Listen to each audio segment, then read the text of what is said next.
Well, good rising, everyone, and welcome back to Coffee Talk. Oh, snap. My camera's not plugged in. Oh my gosh. I forgot I did that. Hold on. There we go. There's only so many ports on a computer, and sometimes when you're doing work that is not online streaming work, you gotta unplug the camera so that you can use other things. And then you forget to plug them back in. Z-Proxy. Good to see you, Scientist Mustard. Just another day on Clown World. Yeah. Aisling 717. Earth First, Space Later. CPR 6. Morning. Ben Netanyahu. If anyone has a Nikon and a clear sky, there's what looks like to be a Saddaloon in the northwest sky-ish. Been there for 3 hours, moving very slow. Which part of the country are you in? That's curious. Earth First, Space Later, or part of the plane, I should say. You might not even be in America, so I guess it depends where you are. on the plane. Tony Coriolis, good to see you. Gregory May, good morning. Good morning. Why do I want to sing your comment when you put good morning twice? Sunbeams will soon smile through. Good morning to you. Yeah. Oh, see, you were using a song, that's why. Hi, Jana. Waiting on the fabrication guy to show up. Oh my gosh, seriously, Jana, you never found your keys? Artist Seer, good to see you. Arlen? I don't know if I'm pronouncing that right with the accent. Shifty Eye Shady, I'm in Quebec City. Blah, I'm tongue-tied today. Freaking French people. Have you heard me talk about the time that I went to Paris for 2 days? It was at the tail end of my trip to Europe with my mom, and we spent most of our time in Italy. Like it was a long trip. It was like 3 weeks in Italy. 3 weeks.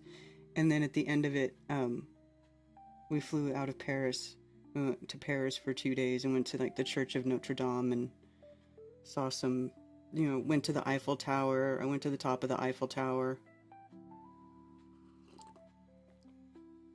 It's before they had that light on it. There was no light on it yet. Like that light beam that comes off it like a freaking lighthouse. How far away can you see that beam, by the way? That could be a globe earth debunker. Matrix 1, happy Moonday.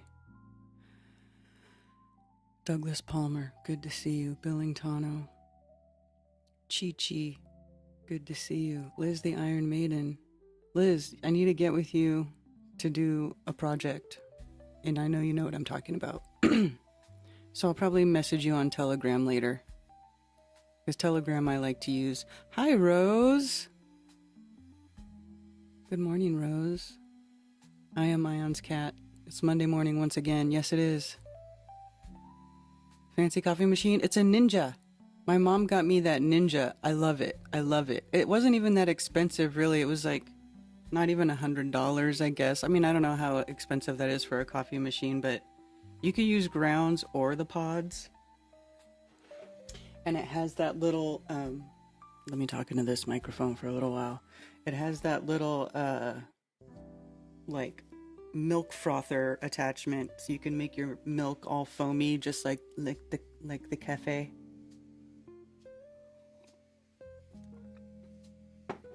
And you can make iced coffee with it. It's actually pretty awesome.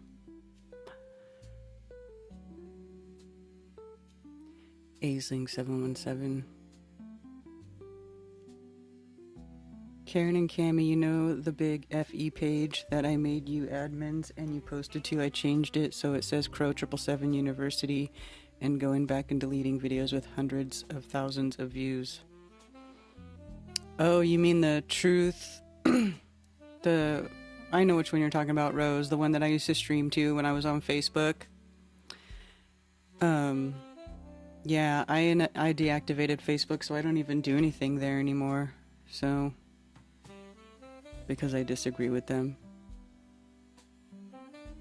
Hours deleting memes about giant trees from 2019. God bless you, Rose. Hi, Mandy Effect. Enlightened Dawn. Hey, good to see you. Lord Frybread. Hey. East South Dakota. Okay. So you're more north than me, and you said it was in the where sky?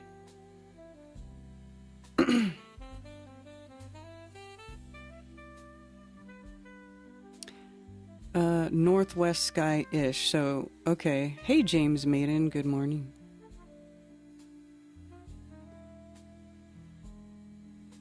I have to suck my coffee through a straw because of a nervy tooth today. Oh my goodness. Truth and justice. Your date is wrong. Oh, it is. Thank you. I always forget something. You know, I was even late starting today because because I got like a whole bunch of stuff I have to do in the morning before I even come up here. You know, whenever I start Coffee Talk, like I've already been up for a very long time, probably like 4 hours minimum, and I've already made and finished an entire cup of coffee. So sometimes I forget to do stuff. So thank you for giving me a heads up on that. I deleted all the mud flood videos and incorrect videos about blurred stars in the P1000. Rose, holy crap. I guess. I can't believe you had the patience to do that. That's amazing. Hi, Sherry Ives. Sherry Ives, I was thinking about you the other day because somebody else sent me something about that observatory. I can't remember the name of it. It starts with a P.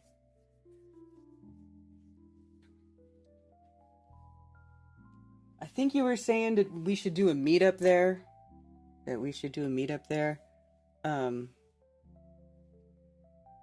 What's it called?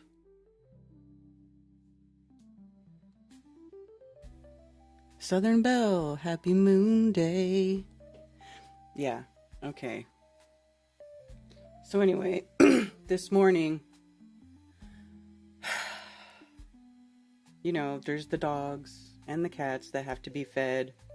I watered the garden. Okay, I had to water the garden because it's going to be low, 91 it said today. And there's not going to be rain till later this evening. So I gave the garden, a drink of water to start the day because it's going to be hot. And so anyway, everything's in containers, so it should be watered, So I did that. Walk the dogs, feed the dogs. And then on top of all that, there's this new kitten. There's a new kitten. Let me see if I can find something I like in this palette. I never use this palette. I like the colors in it, but then I look at it and I never want to use it. So let's try it today. I think I can use it. There's a new kitten that started come out of the woods. Ted talks about, dude, I swear, if we talk about, not even nonchalantly just walking around saying, it would be nice to have another, what kind of cat? Like if we talk about having cats come out of the woods.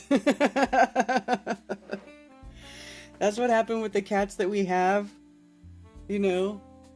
Cats just come out of the woods. I was like, ooh, I like black cats. Here come 2 black cats out of the woods. One left, but there's one still here, and that's Luna Cat. She's super cute.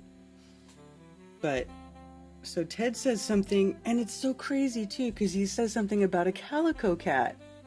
And I've never seen calico cats running around out here, I've never seen that. So, I was like, I didn't even really think anything of it. So then a couple days later, Ted's like, have you seen the new kitten hanging around? And I was like, what? No. I was like, no. And in my head, I'm thinking, you were just talking about a cats the other day, or wanting a calico cat or something like that, right? Kitty trees.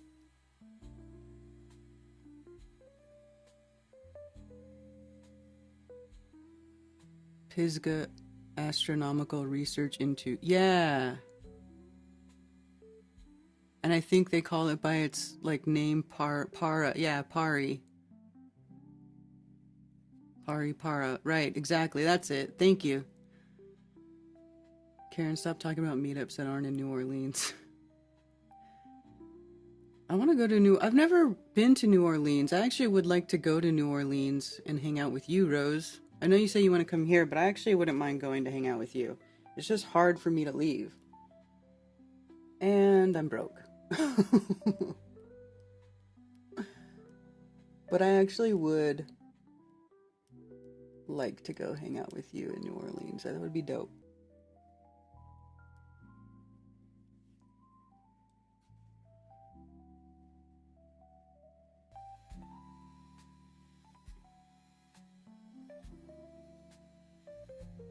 It's super freaking cute. It's only a few months old.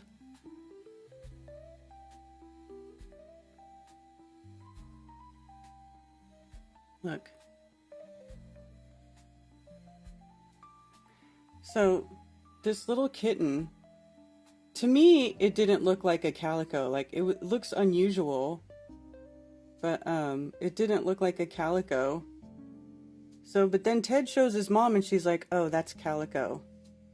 Maybe it is. It does have some kind of like spot looking stuff going on with it. And it's red and it has like kind of like tabby markings too. Let's see.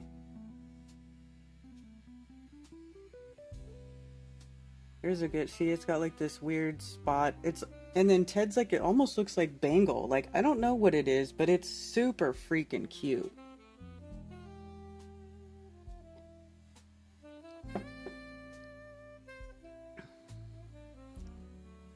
We should do a group trip to the observatory. I'll open a page and look at look at their website and see. Just dumped half a syringe of magic mushroom spores into a raised garden bed. We'll see what happens. Ooh, nice. I just ate an egg and I'm trying to be low carb, but I have a half an English muffin with me just in case I want to use my free will and cry uncle. I like English muffins. Ted the Animal Whisperer, right? Yeah.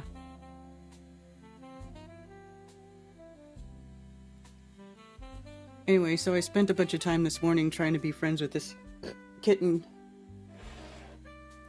I fed it food, and then while it was sitting there cleaning itself, I was sitting there next to it trying to be nice and slow blink at it, and I found out where it hides out. So that's good. Anyway, that's why I'm late. Because animals don't stop coming out of the woods, especially if we talk about it. If we talk about it, it's like they hear us from inside the woods. They're like, oh, they're inviting us. They said we could come in. And then they just show up.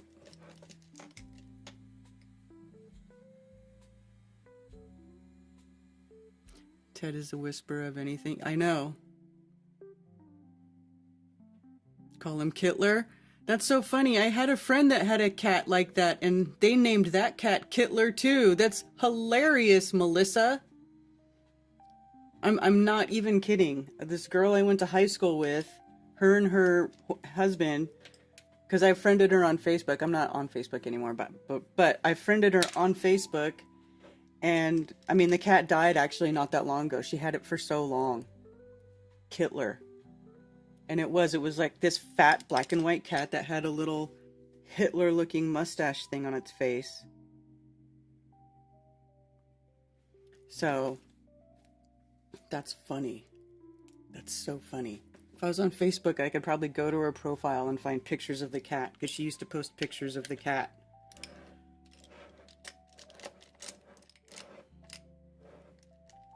That's so funny. Anyway, Ted wants to name that cat Leaf. What do you think? Kittler is so cute. You have 5 cats, and the cats still show up to the house that look like our cats, and we think one of our cats got out, so we have to count them. Named Spleen, because I got him after I lost my spleen. That's funny. Hi, Raised by Gypsies on Rockfin. And if anybody's on Rumble, I don't see anybody talking on Rumble, but hello. Scion of Morris.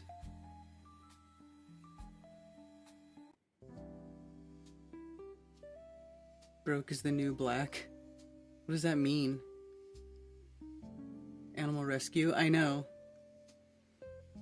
Speak cats and they appear. It's the universal cat distribution system. It works like that. Need a cat? Cat will arrive. James, I believe this to be true now because I've seen it happen more than once. I fully believe it to be true. There is a cat distribution system. So funny.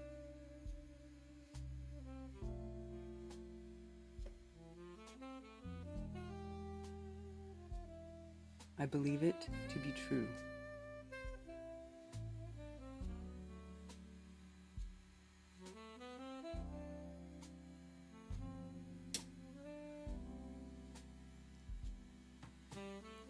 And especially Ted.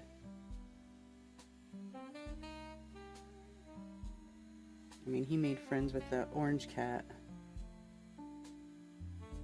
That is like, he's still really a feral cat, but we can pet him now. Like, I'll pet him now and stuff. He lets me pet him and rub his chin and everything. Like, but you can't pick him up. If you pick him up, he'll fucking scratch you. Like he did to Ted. Tried to murder Ted because Ted tried to pick him up. Ted thought he was like all on these like super good terms with Morris, and Morris was like, fool. It's pretty funny. Well, I don't know, maybe Ted didn't think it was funny, but I thought it was funny.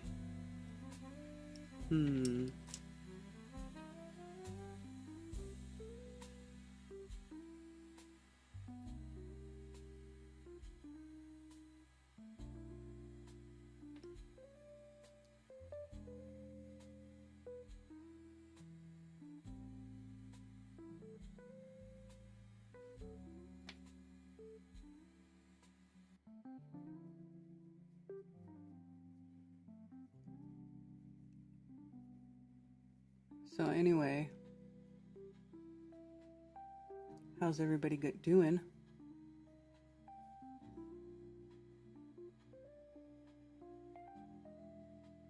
How was your weekend?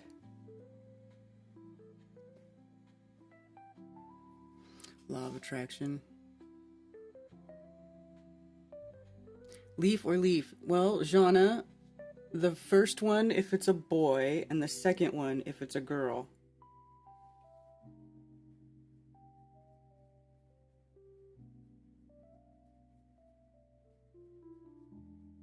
Because I do believe the first one is a boy, the spelling, that's a boy's name, right? Although according to Ted's mom, most calico cats are female. It's very rare to find a cat with calico that is male. Now, we haven't figured out what this one is yet because we haven't been able to examine it that closely. But, and I don't even know, would you guys consider this calico by looking at it? Because to me, it's like, it's got like everything. It's like got these tabby markings like on its face. It has like the stripe that goes up the head and then a stripe that comes off the side of each eye like eyeliner. And then you can kind of see it there, the side markings. And then he's got like bands, well, he, she, whatever, little bands on its arms. Like you can see that distinct marking right there of the front paw. I don't know what it is.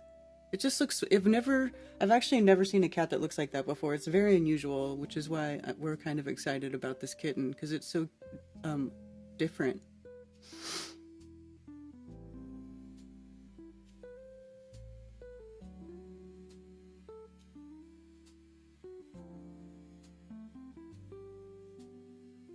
Cat distribution system, that's funny. I've always wanted a pet sloth. Long conversation about sloths while looking at the woods. Oh, that's funny. That's funny.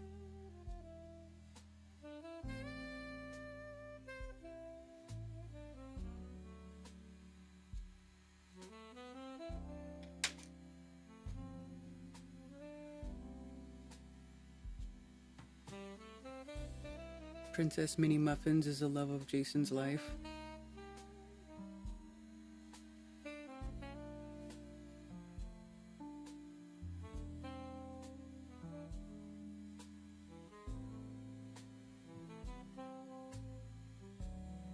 Hey Lowry, can't wait to meet the kitten. A horrific storm came through. It had a car window down. Water got into every compartment and I started having electro problems. Oh no! That sucks. Yeah, dude, there's been lots of crazy storms across the country. What do you guys think about that? What about all the flooding? What's up with that?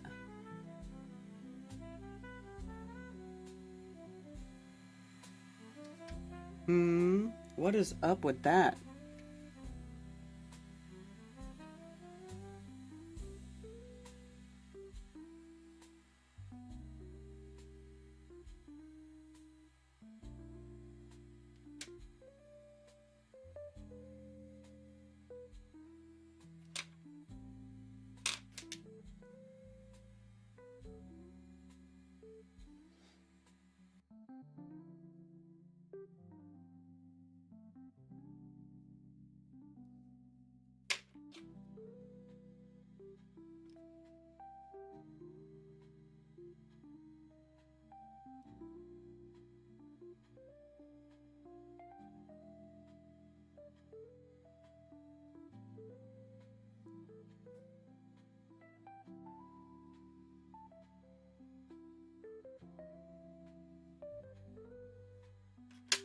Error.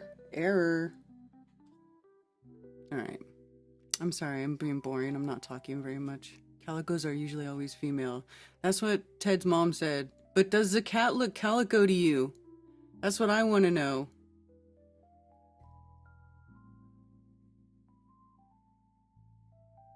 Sarah is moving back to Black Mountain soon.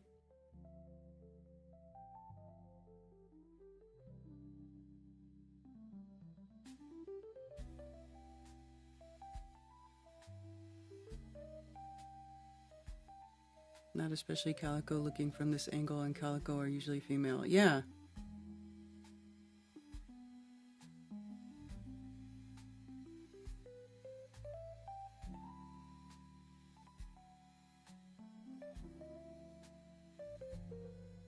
Calicos are almost always female. Red tabbies are almost always male. Interesting. So, still have no idea.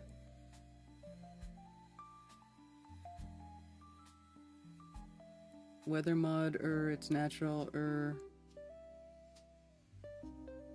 I seriously just got warning notice from AccuWeather of drenching storms just as you said it. Yeah. I saw an article that FEMA had granted appeals for camp music to have buildings removed from the 100-year floodplain so they could expand into the flats.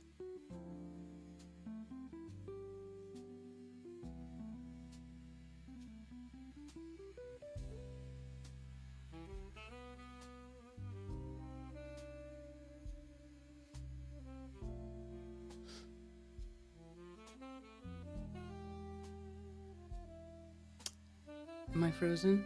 Not frozen. Haver and Smith. Hail, Ben.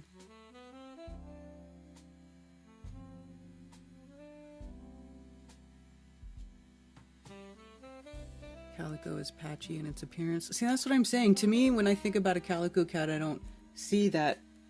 I don't think about this type of cat, but it's just very unusual looking, so I don't know. As soon as we figure out whatever it is, well, I'll let you know. I'll just say that. As soon as we figure it out, we'll let you know.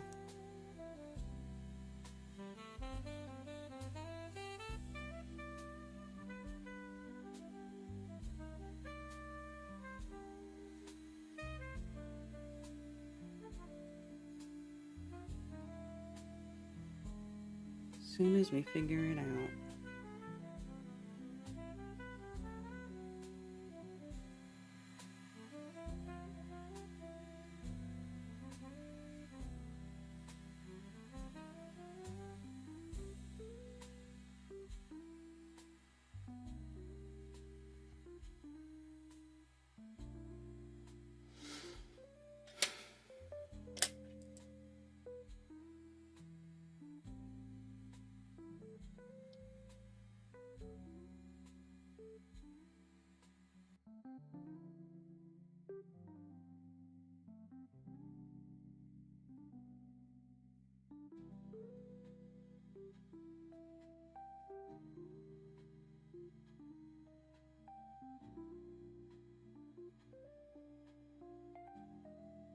So that's my new excitement. And it's also funny too, because, well, never mind.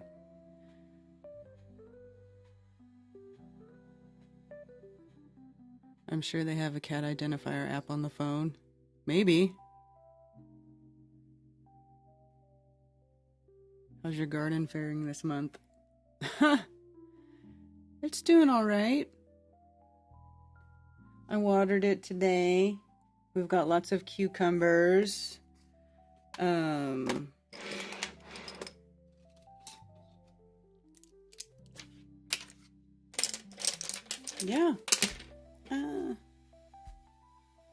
Lots of cucumbers. Starting to get okra My tomatoes are blooming, but they haven't, I haven't gotten any tomatoes off of them yet. We started late. Listen, we had a huge interruption with all those, with the dog and the puppies showing up. That was a huge interruption to normal operating procedures around here. Let's just say that.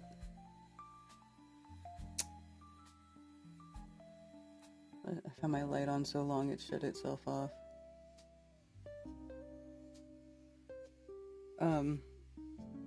Yeah, all those puppies, huge interruption to normal operating procedure.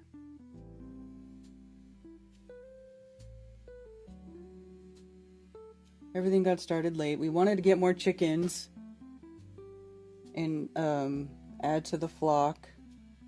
We didn't do that. You know, because we just had all those puppies that we were trying to take care of and find homes for. And dogs are demand a lot of attention. You know, you have to really tend to dogs every single day. And when they're young, you know, multiple times a day. So.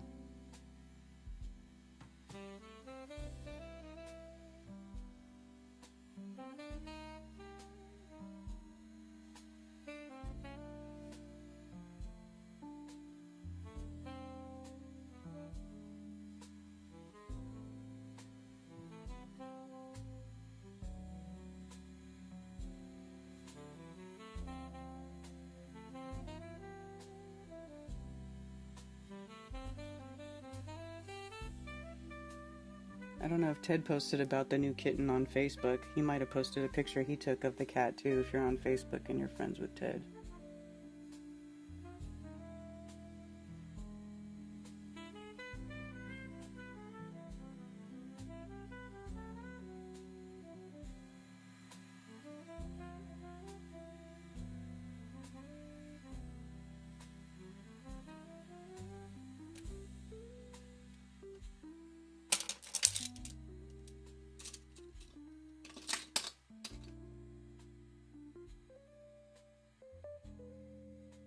But look how little it is. It's so cute. You can tell it's just a little baby kitty.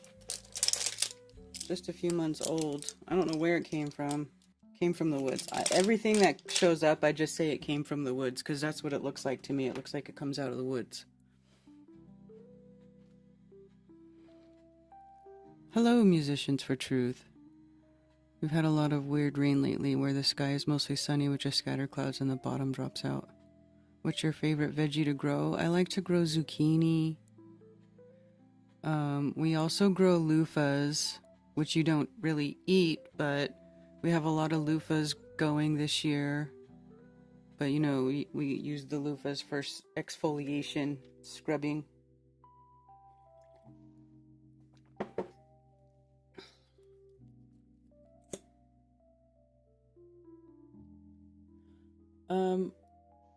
I might plant some eggplant if I can find some eggplant seeds.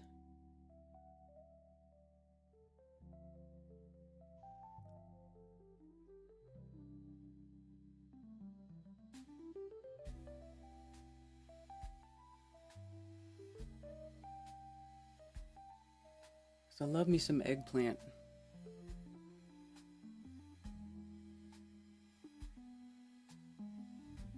I have so many raspberries I should make jam, but I don't like jam.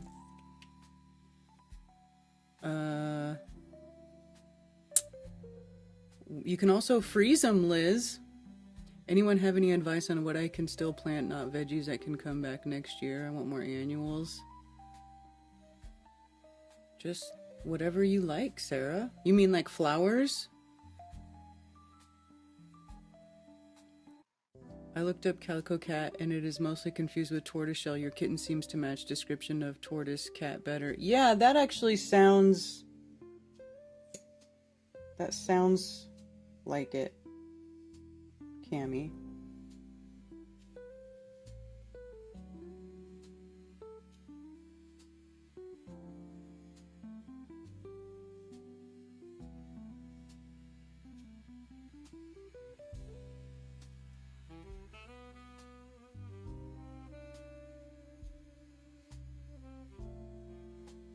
That sounds correct.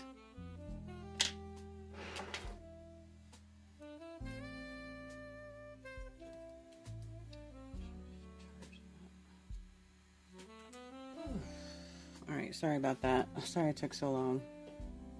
And sorry for my tardy. Like I said, I have a lot going on in the mornings. I apologize.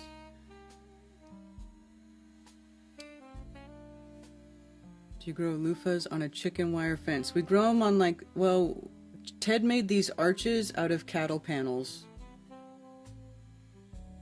You can eat young loofah. Yeah, we tried some and it wasn't so great. My peppers are also doing great this year. I did several varieties. Ooh, peppers, yeah. I heard you have to have something really strong to grow them on because they get heavy. Yes. So he made a cattle panel loofah arches, like basically out of the same thing you use to make fencing for livestock, like those big posts, those metal posts, and then cattle panels, except it's not, obviously it's not like a fence, it's like arch. He made like an arch, so the loofahs grow up over the arch and then they hang down. It's actually pretty cool when they get like that.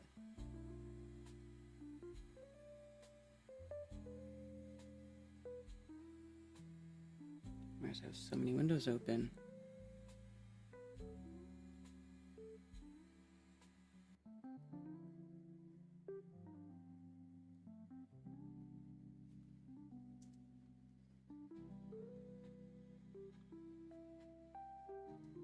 So here, I have some drone video. I'll show you.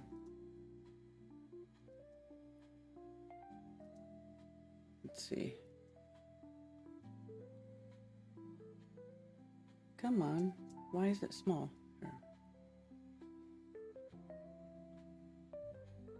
Here we go. This is what the loofah looked like. What year is this? This is last year.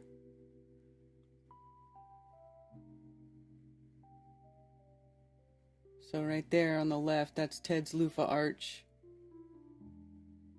So there's the T-posts, and you can see the containers there. Let's see, do I go and look more at the loofah? There we go.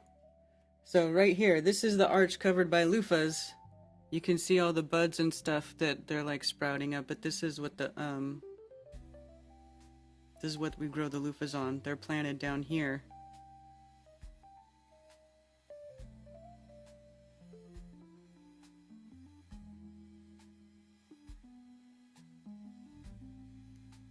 So, where is it? Yeah, right there. That's loofah arch. Let's see. I thought I had one where I flew through it. Oh, here we go. Here's when I flew the drone through it. And you could see all the big loofahs hanging down right here? Right there. Boom.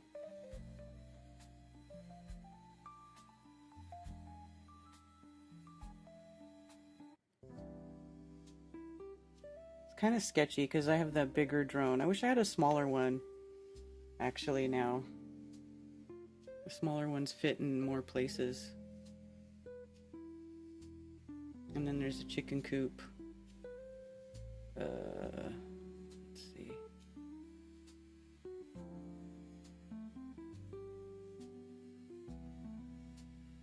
What was I doing? I was just fucking around, I guess. Anyway.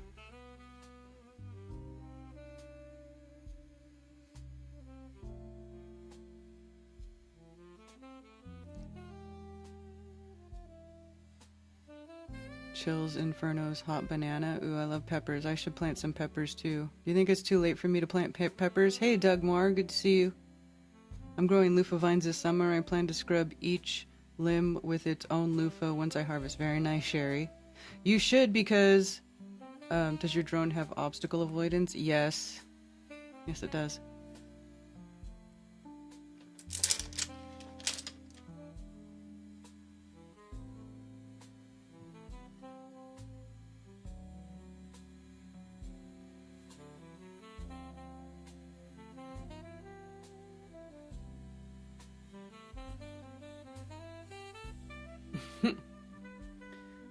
So, anyway. Yeah.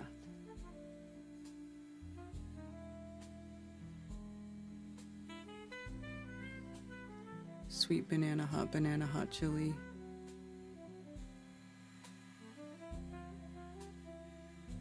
Yours does not. You gotta watch it with that stuff.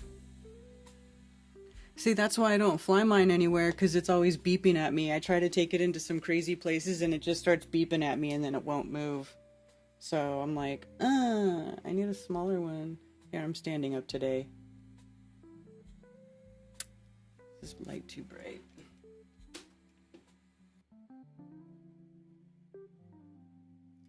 Little too bright. Little too bright. Green screen studio? Yeah, right. Yeah, I was just, you know, playing with my equipment that day, filming us doing stuff and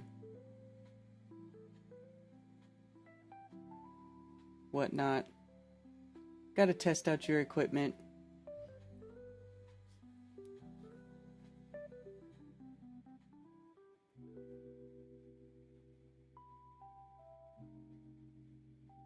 That's not what she said.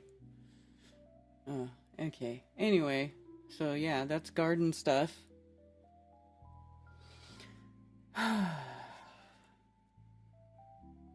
Flavor explosion.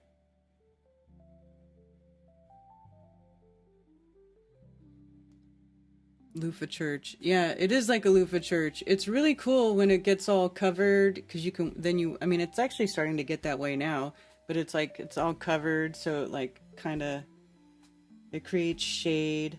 I think the plants like growing under there because it kind of filters out the sun, which can be very brutal, because it's in a part of the yard that gets like full sun, way full sun.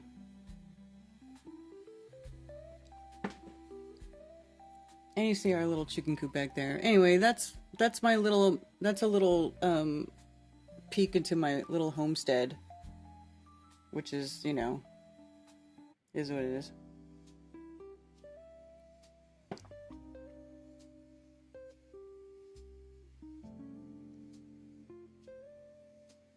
is. Anyway, so how hilarious is it that basically Trump is just telling everybody to shut the F up about Epstein, and all of a sudden it's not a big deal anymore, and all these people who were pissing and moaning about it and making comments about it, and then all of a sudden now it's not a big deal. Or like that tweet that I seen yesterday, the Epstein files are on Pam Bondi's desk. Also, they don't exist. Also, they were written by Obama and Hillary and blah blah blah people while Trump was president. You know, like, it's ridiculous. It's ridiculous. So it's like they can't make up their mind what kind of bullshit story they want to spin. Anything but, you know, tell on themselves. You know, it's like I was saying this, you know, the whole time. The criminals are not going to arrest themselves. They're just not gonna arrest themselves. So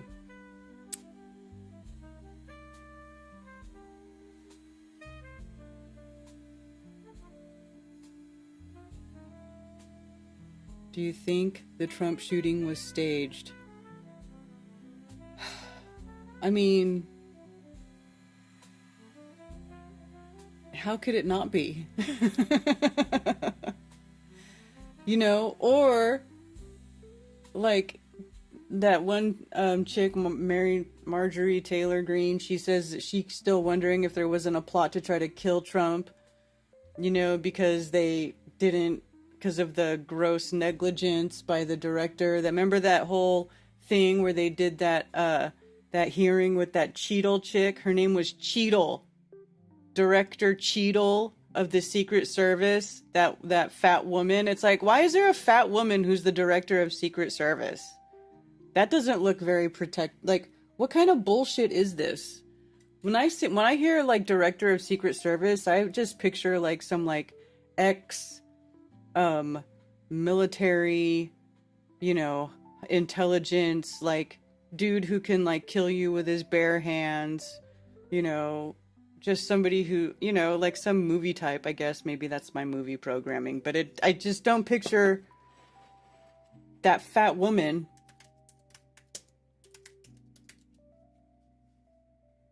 Look at her.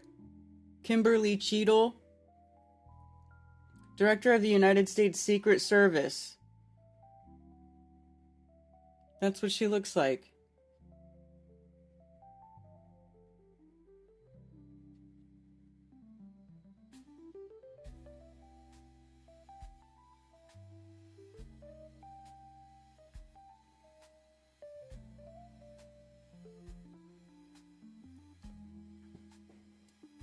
She was involved in the evacuation of Vice President of the United States Dick Cheney during the September 11 attacks and served on Joe Biden's protective detail during the Obama administration.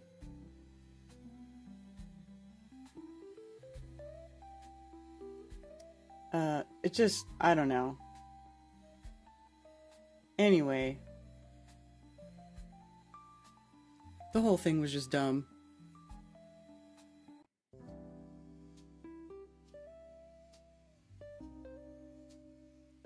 Release camera footage from the camera across the cell block with his cell completely out of view. Like you could barely see the door that goes to where his cell is.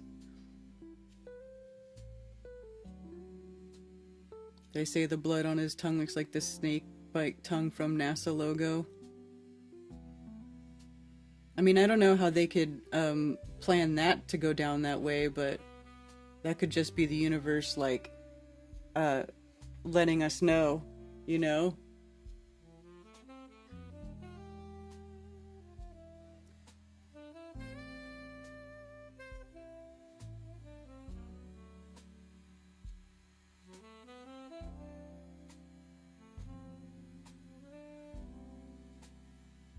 Cheadle, probably a really fit Navy SEAL in a fat woman suit. Yeah.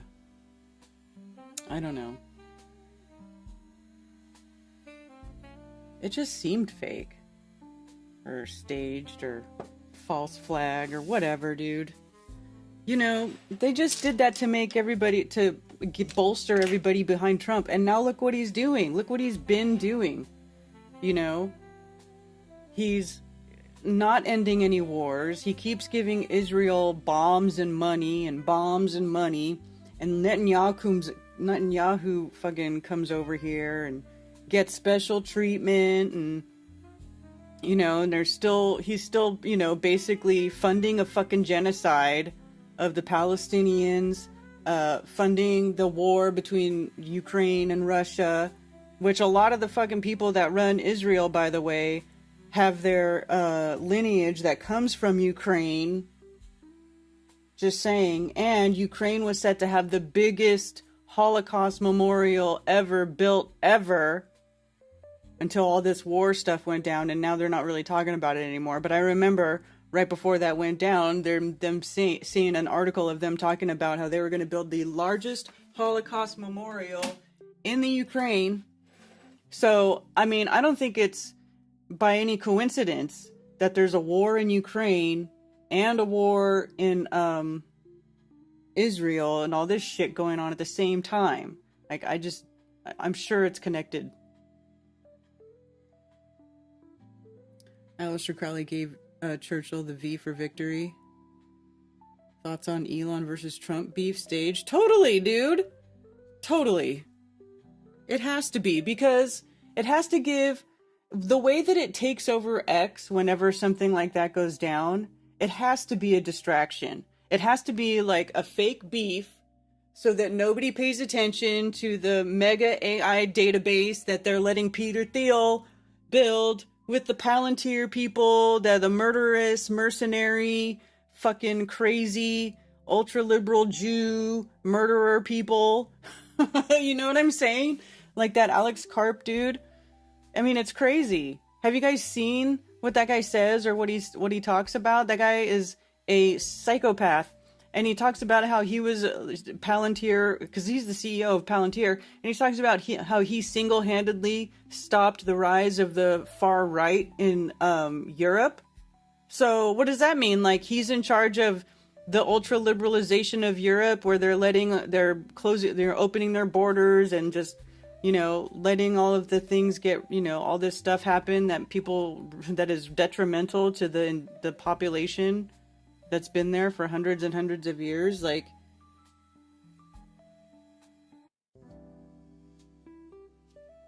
yeah. I mean, it's ridiculous. They're all in on it together. It's a big club, and we ain't in it. That's the best way to summarize it. It doesn't get any better than that to summarize how it is. Thanks, George Carlin, for just letting us know how it is.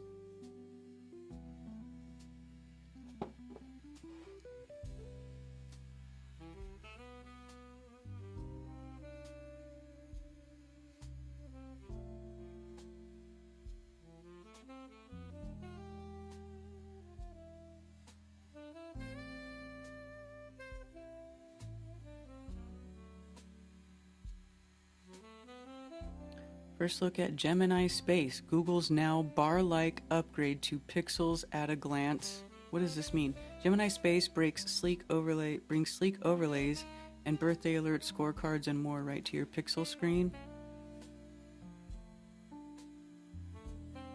TLDR, Gemini Space is an upcoming upgrade to the pixels at a glance experience. Oh, this is some feature on a Google phone, I guess. I don't have a Google phone. And I don't really care. Plan to indefinitely displace Palestinians threatens to derail Gaza truce. Like, where are they supposed to go? Why do they have to leave? It's insane to me. Okay. Anti-Semitic posts appear on Elmo's X account after a hack. This I thought was funny. This popped up in the thing and I thought that was funny. I'm like, oh, because I don't know if you're not on X, last week at some point, Grok went crazy and was like saying that it worshipped Hitler and that, all this pro-Hitler, way far right, Nazi-esque talk. It was going crazy. It was kind of funny, actually. And then they took Grok offline, and then it got an upgrade to Grok 4 or some shit. Anyway.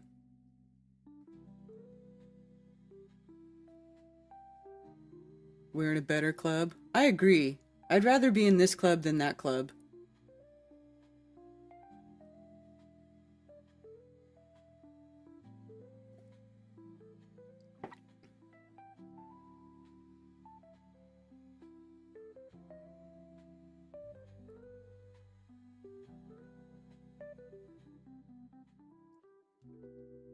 Scotland is raining.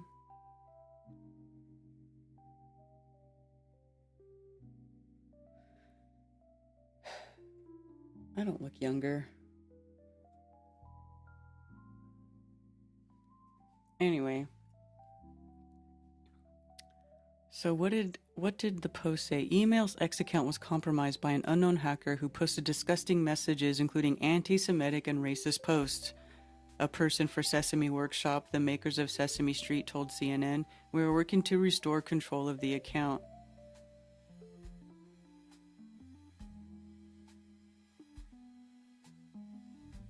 Is it going to show us the tweets or no?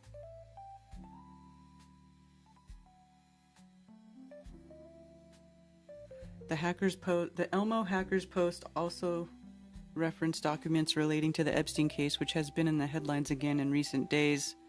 Last week, U.S. President Donald Trump's administration released a memo about Epstein, an accused sex trafficker and disgraced financier who died by suicide in 2019, that were directly at odds with conspiracy theories previously pushed by the president and some of his top lieutenants.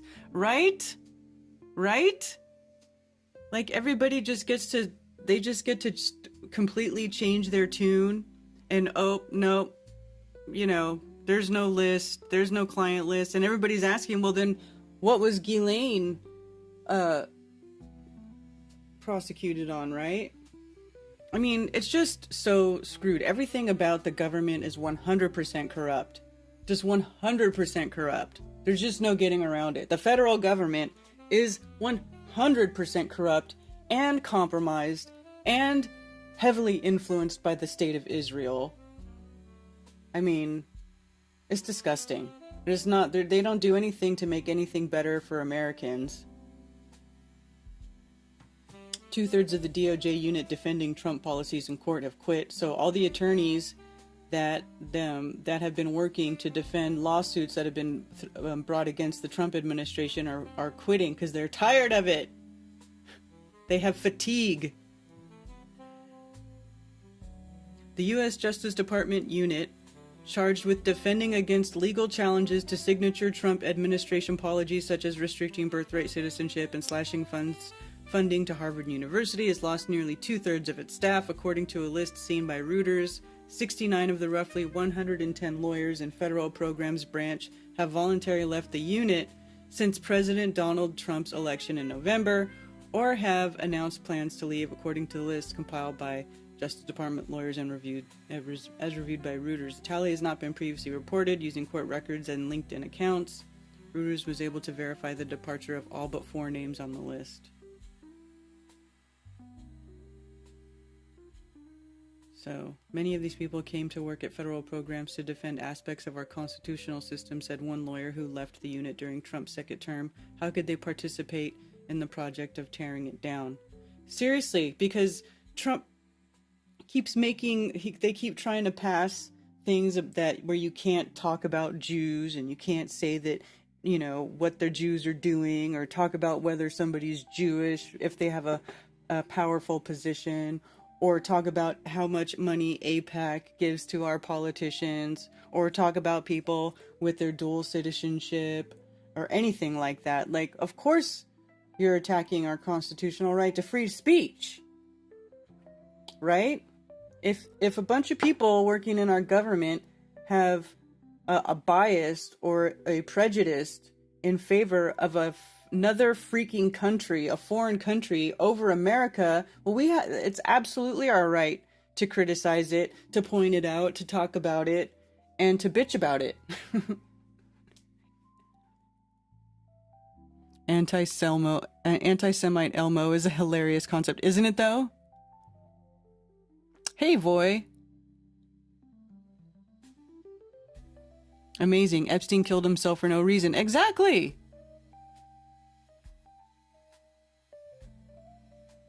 Everyone keeps telling me we're in a cult, not in a club. Earth is still stationary. Water is still level at rest. Yes, indeed. I agree. There is no list. Well, but then... There is a list. I disagree with that, Douglas Palmer. I think there is a list. There's definitely a list of dirty MFers. There's a list. And there's documentation of it somewhere, right? Somewhere there has to be documentation of it. And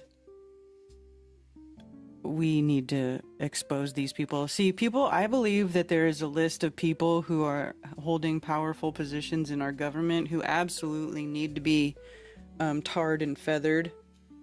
You know what I'm saying?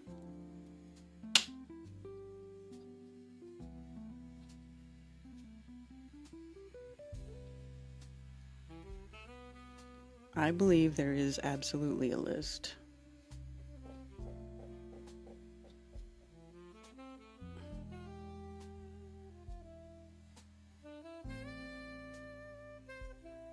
This is broken.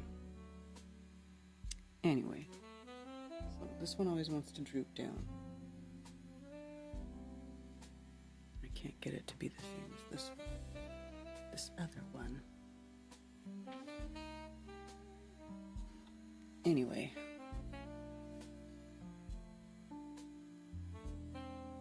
I believe there is a list of people that should probably be hung in the public square. And you'll discover more and more corruption. It's hundreds times worse than you think it is.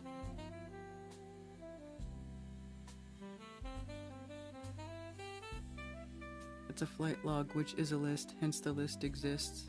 The president, dude, Trump's on that list.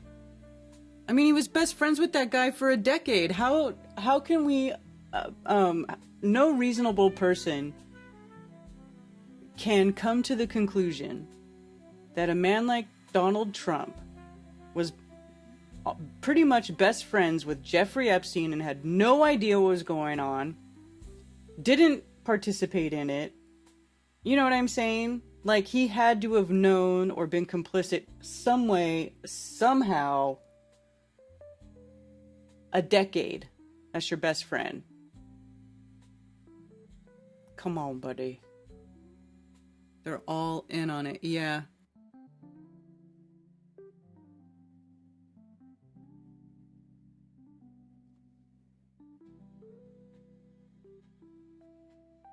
Israel and the U.S. are the same entity? No. Well, they're not supposed to be.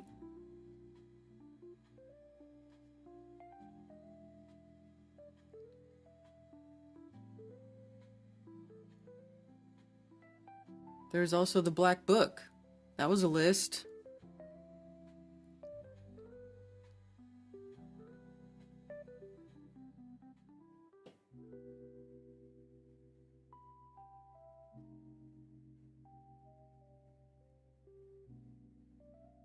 Normie should be able to see we are run by a mafia. Yeah, anyway. Anti-Semitic Elmo. I want to see if I can find it.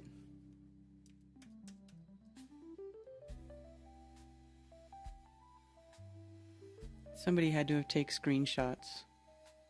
Elmo got hacked by the spirit of Adolf Hitler. Let's see.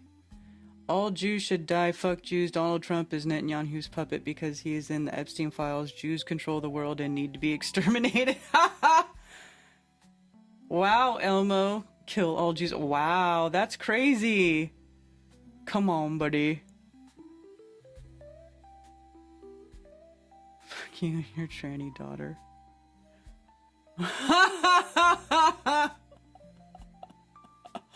Oh my god.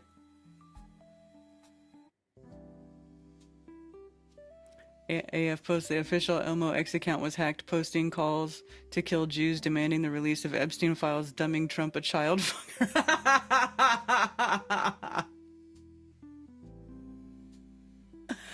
Oh, that's funny.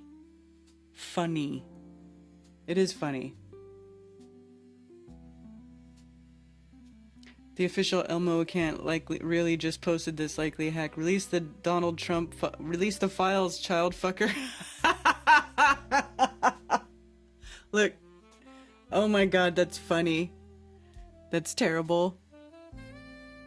I wonder if Elmo is Jewish. It's funny. Come on.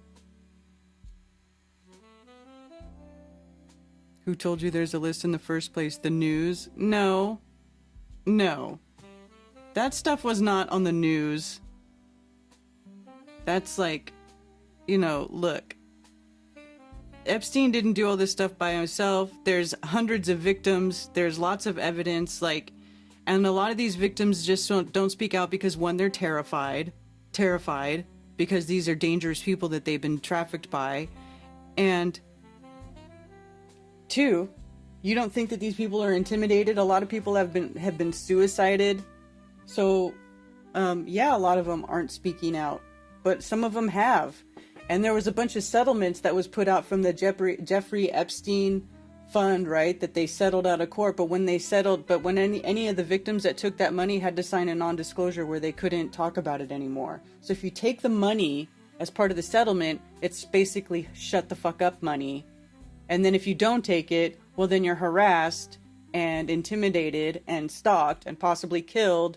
So, you know, I don't want to hear this.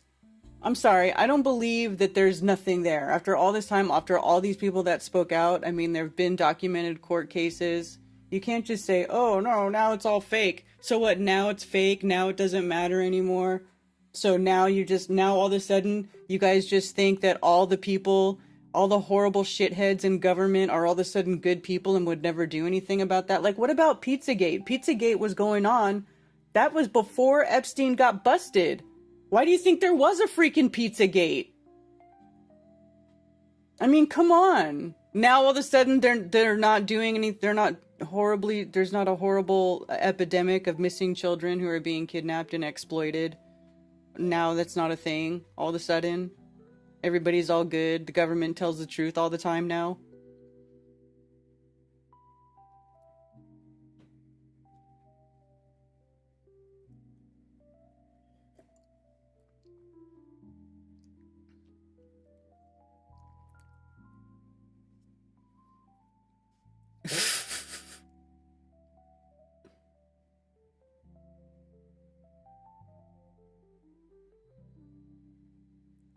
Some of the Jews are ignorant to the levels of evil the guys up top are, like the Catholics, so it's not all. I agree. It's not. But it's funny that that was posted from Elmo's account, is what's funny. Like, I don't think that all Jews need to be killed or anything like that, but I just think it's funny that it came from Elmo's account. I mean, it's not just, and it's not just child trafficking. On the Epstein Island, there was a bunch of genetic experiments going on. Like, why do you think it's all tied into, like, Peter Thiel and Elon Musk? You know, there's pictures of him with Ghislaine, right? The guy who wants to put Neuralink in everybody's fucking brain. Yeah, I have no notifications coming from here, so this is only YouTube's end. Is it coming back? How dare you speak?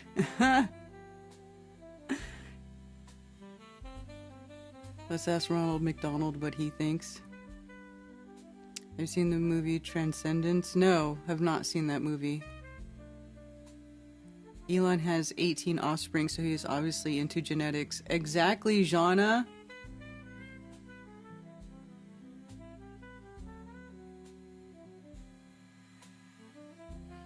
Yeah, so anyway, there's a whole bunch of things that go along with that. Like, it opens up the whole bullshit can of worms. That's why they want you to shut up about it now.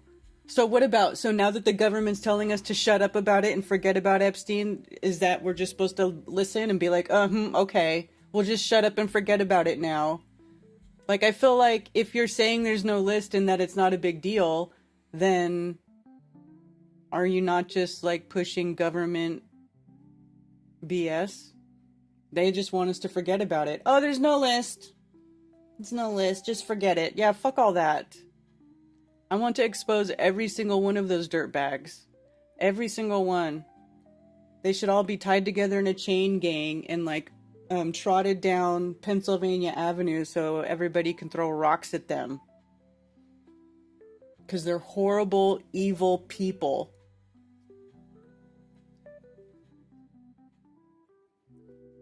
Check Jesse on Fighter Leader latest Pizzagate post. I don't know who that is.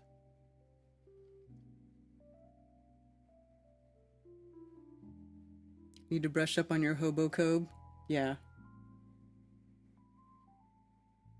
Trump got booed at a ball game.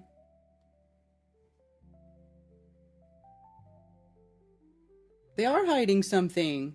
They basically just, everybody just flipped their script like, damn, like, you know, these people all of a sudden, they want to know about it, but then they get in there and then they just shut up about it and they're like, oh, I saw everything. Epstein did kill himself and there's nothing to show. And that all the porn wasn't porn that he actually produced. It was just stuff that he downloaded randomly. Like all those, like, it's just... It's like they might as well just put a big middle finger on this on the white page, the White House homepage. Hey, F you, shut the fuck, you know. STFU. And you're gonna like it. You're just gonna shut up and forget about it, and that's it. So anyway, that's what I think about that.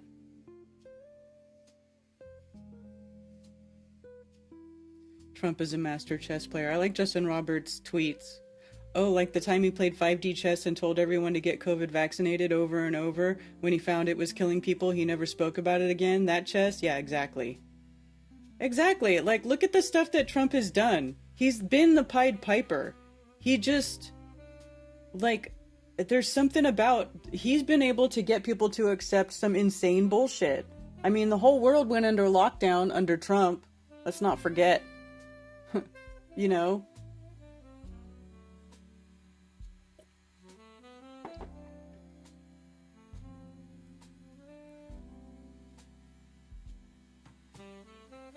Your audio and video are out of sync. This conversation sucks. Let's talk final experiment. Hey, Fazooks. How are you guys? What about the Frazzle Drip video? Heard the cops watched it and got sick. Yeah, see, I don't know. That was the one with Hillary in it, right? Warp speed, exactly. Like, these are not, the government is not, we don't have good people in charge of us. Let's just not sugarcoat it, okay? And, well, in charge of us, in charge of the government, running the government. They're horrible, maniacal, psychopaths who want to control everything so that they have everything and control everything, and the rest of us are just, we have nothing. We're just like fodder, you know, like seriously, like Hunger Games. You know, like Hunger Games. That's what I feel like these people want. They want us to be their entertainment, you know. It's just disgusting.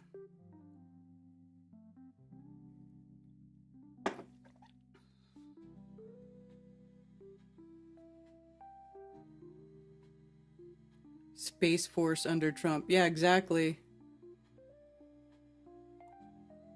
South Park's latest has been pulled, really?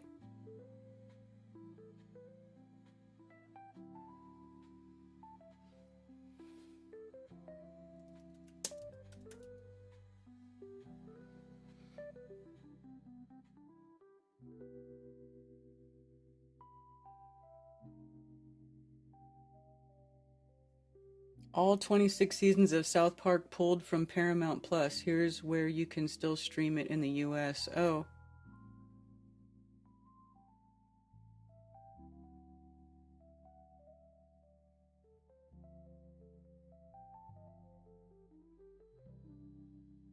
Delaying South Park Season 27 to July 23rd, 2 weeks after it was initially set to premiere on July 9th. Can still watch it on Max.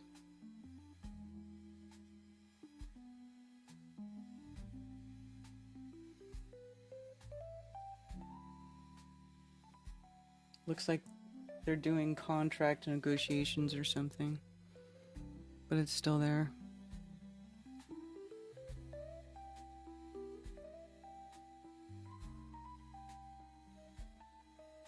And did you see that Israel sacrificed one of the cows too? They found that one of the heifers, let's see.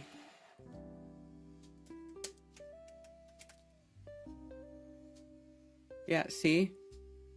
Look at this. Red heifer practice burn sparks prophetic interest in Israel. So here they are practicing their animal sacrifice. A recent video clip showing the burning of a red heifer in Israel is drawing the world's attention, especially from those watching for signs of prophetic fulfillment. Mondo Gonzalez of Prophecy Watchers has shared his thoughts on the development, pointing to its possible significance. There's some interesting news today from Israel, national news, where they show just a small 5-second video clip of a red heifer that is being burned.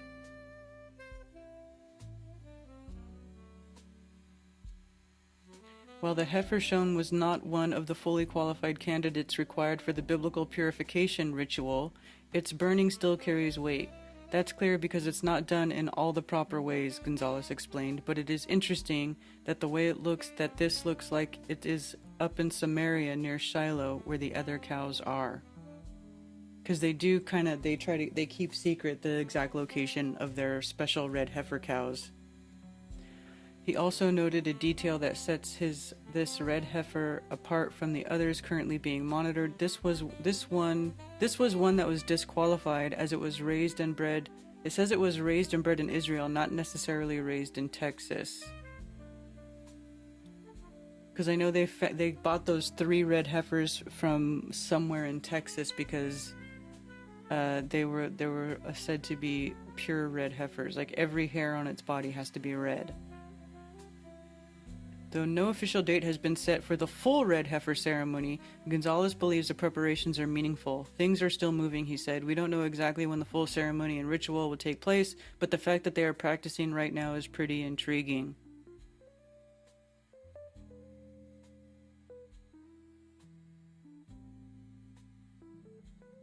Hey everyone, Mona Gonzalez.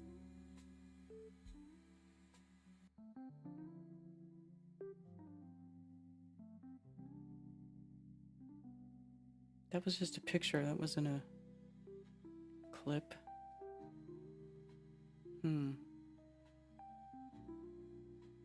What's the full red heifer ceremony?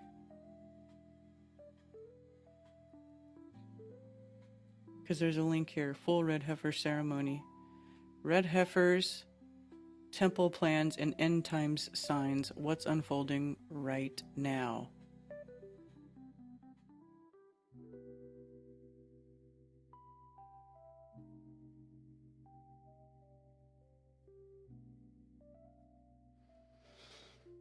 Gonzalez, a biblical archaeologist with a background in biblical languages, addressed misinformation, spiritual deception, and converging signs of the last days.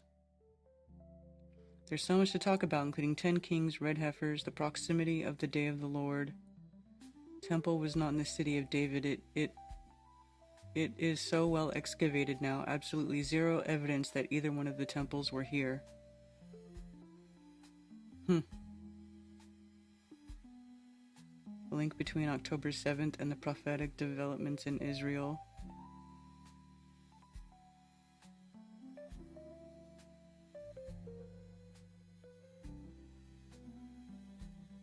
Global technocrats may fulfill the 10 kings of Revelation. Oh, interesting. That's a deep dive. That's a deep dive that I don't want to go into right now, but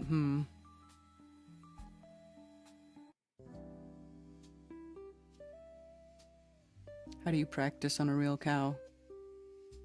Well, they practice, but it's just not the official ceremony because it's not the official cow. It has to be the official red heifer.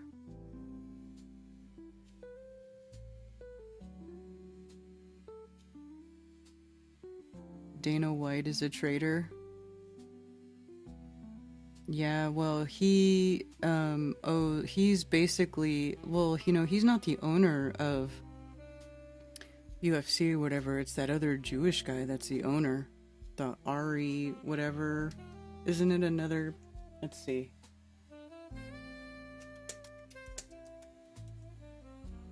Dana White's just the face of it.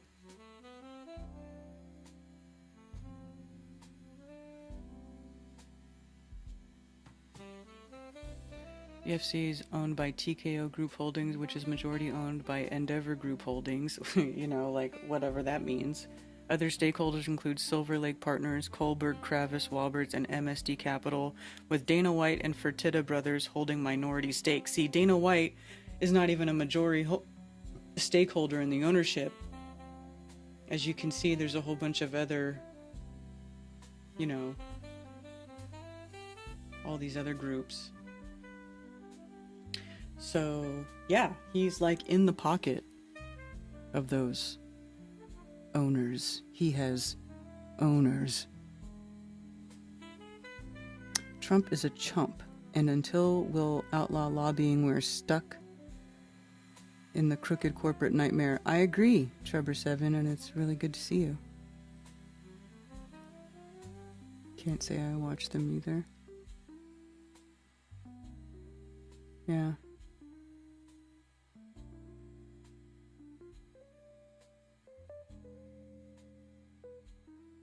Probably breeding chocolate is my owner. Sherry, that's funny.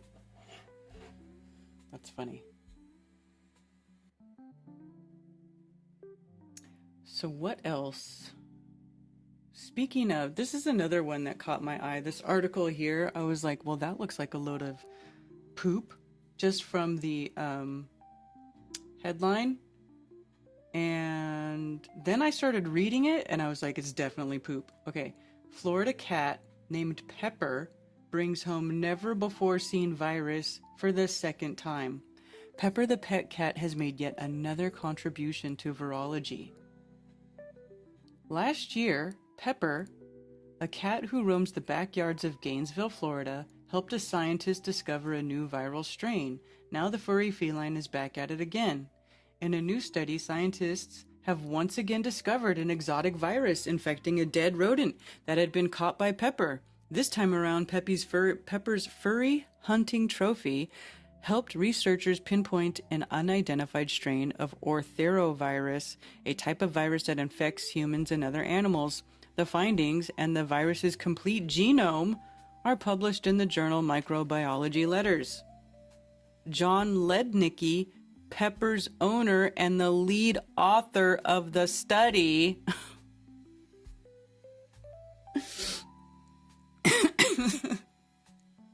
is a microbiologist at the University of Florida and hunts viruses much like Pepper hunts rodises. Yeah, I'm sure.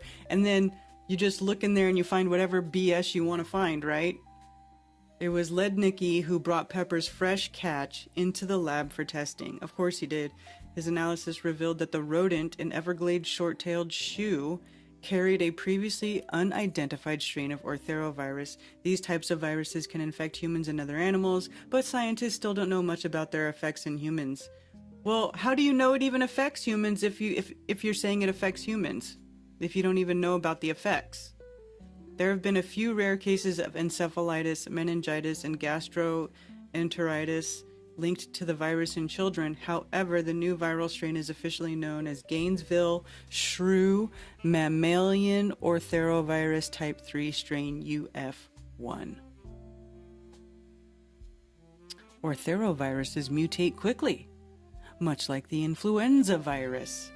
Two different types of orthovirus can infect a single host cell. Oh my goodness. This means that the two viral strains blend their genomes with the cell, essentially creating a new virus. Oh my goodness. The bottom line is we need to pay attention to orthoviruses and know how to rapidly detect them. Of course we do.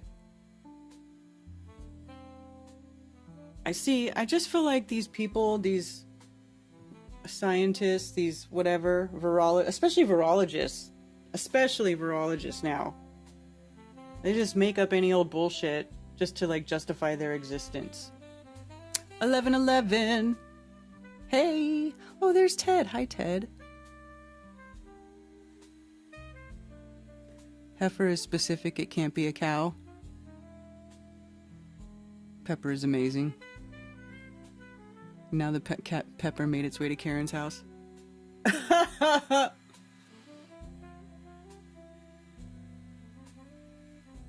My black cat named Pepper. That's your cat?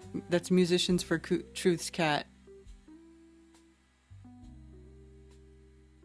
Back in AWA days, I got behind the scenes of the show, so I realized it was fake as a kid. WWF was a much bigger show. Yeah. Yeah. Basically raised by gypsies, yes.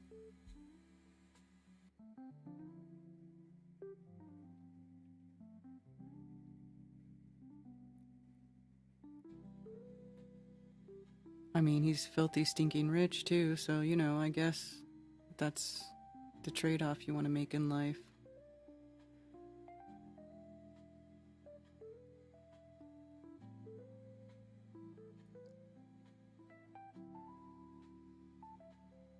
The COVID vaccine was new experimental mRNA vaccine, brand new technology. We were guinea pigs. It instructed the body to produce nano stuff. Very dangerous that the media was in on it. Hey, Dave Hinkle. Heifer is a virgin and then very pure and beautiful with all red. Yeah, they can't have been used for work or anything. They have to, be like babied, essentially. They're prize heifers.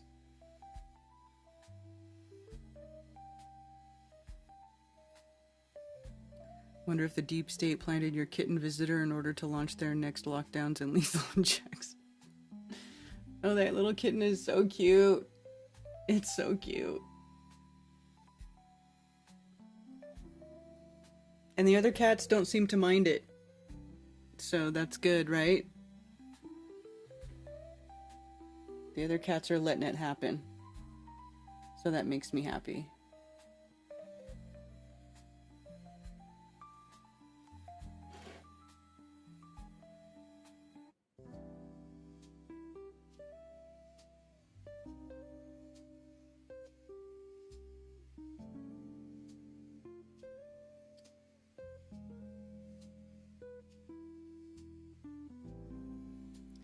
Just check the puppy cam.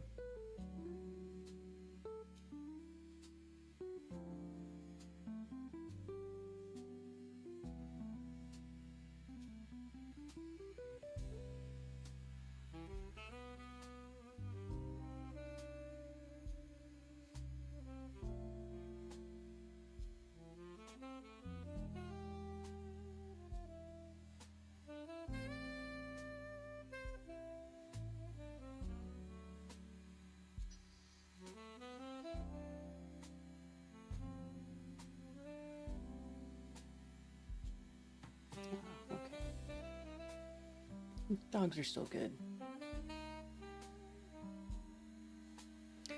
Not one hair can be off and they get thorough, yeah. They're creepy about it. Hey, Mark Sargent.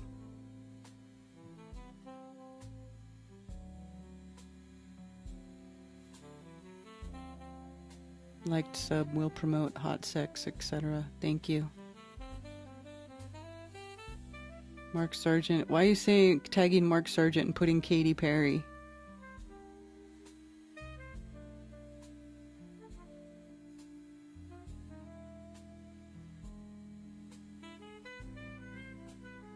The virus posed no threat to Pepper. So how did they even know that they had it? Was he just randomly like swabbing his cat and then he found some crap under the microscope and he's like, oh, it's a virus. You know, like, just everything about this story is just total, just stinks to high heaven of horse hockey. This is another article that caught my eye.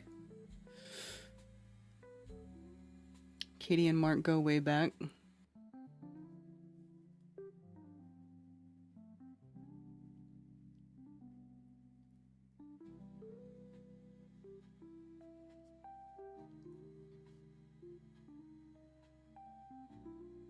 Hey, Lowry. Hey, Valley Parks.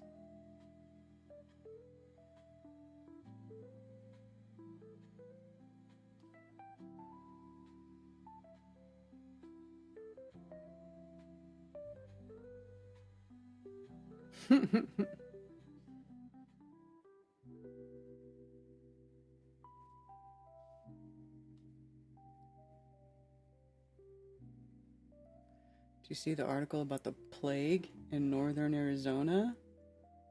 No? A plague? Let's see. I'm gonna search for it. Northern Arizona resident dies from plague. A resident of northern Arizona has died from pneumonic plague, marking the first recorded death from this disease in the area since 2007.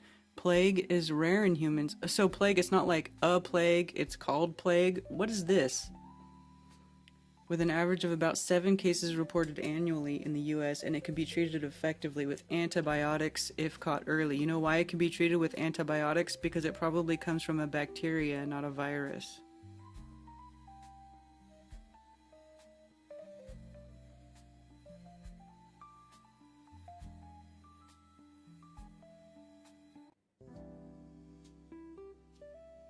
Bubonic plague is an infectious disease which was once referred to as the Black Death.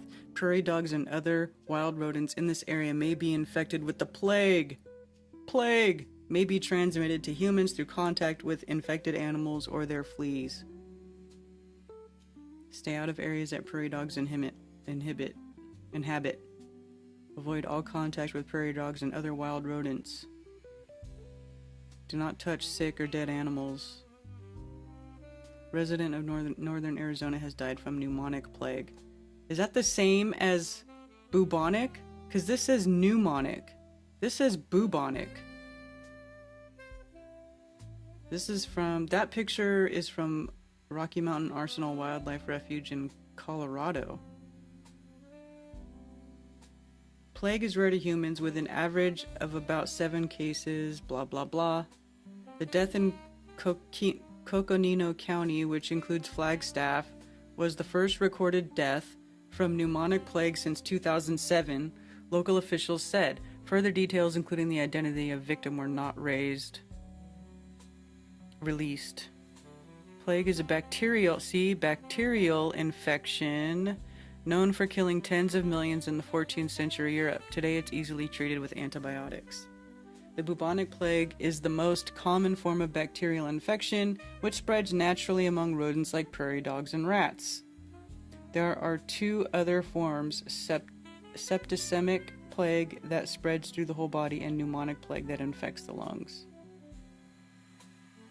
Pneumonic plague is the most deadly and easiest to spread. The bacteria is transmitted through bites of infected fleas that can spread it between rodents, pets, and humans. People can also get plague through touching infected bodily fluids. Ew. Interesting. Good question is, why is it called the Black Plague when ring around the rosy is the sign? I don't know. Because Black Plague is big scary. Black Plague is more common than people think. Apparently so.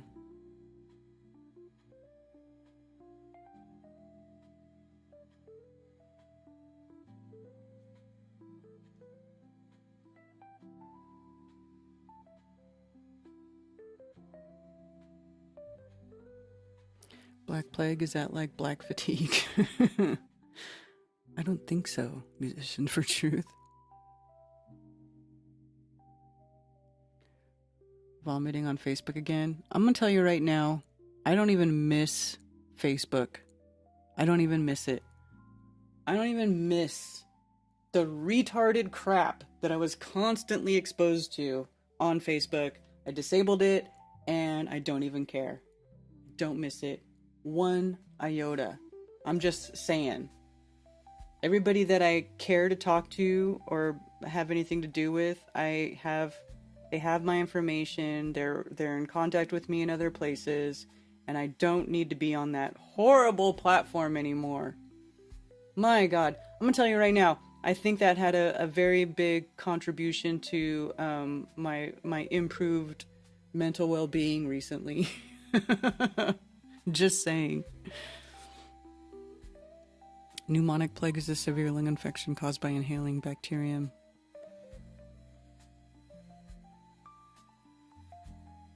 Rocky Mountain Arsenal was not far from our house in Denver. Later, Vern Smith.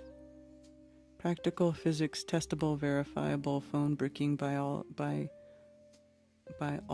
is back. Plague is generally defined as a widespread and often severe outbreak of disease or affliction that caused significant harm to a population, environment, or system. Yeah, that's what I think of when I think of plague, but I guess that's what they called this mass bacterial infection before people were, like, practicing sanitation, good sanitation.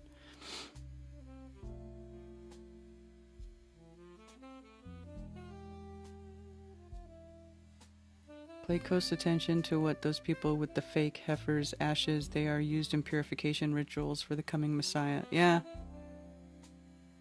No Facebook for 5 years, don't miss it. Word. Fake book. TikTok is better. I'm not on TikTok either, and you won't see me on TikTok, and I don't know how that could possibly be any better.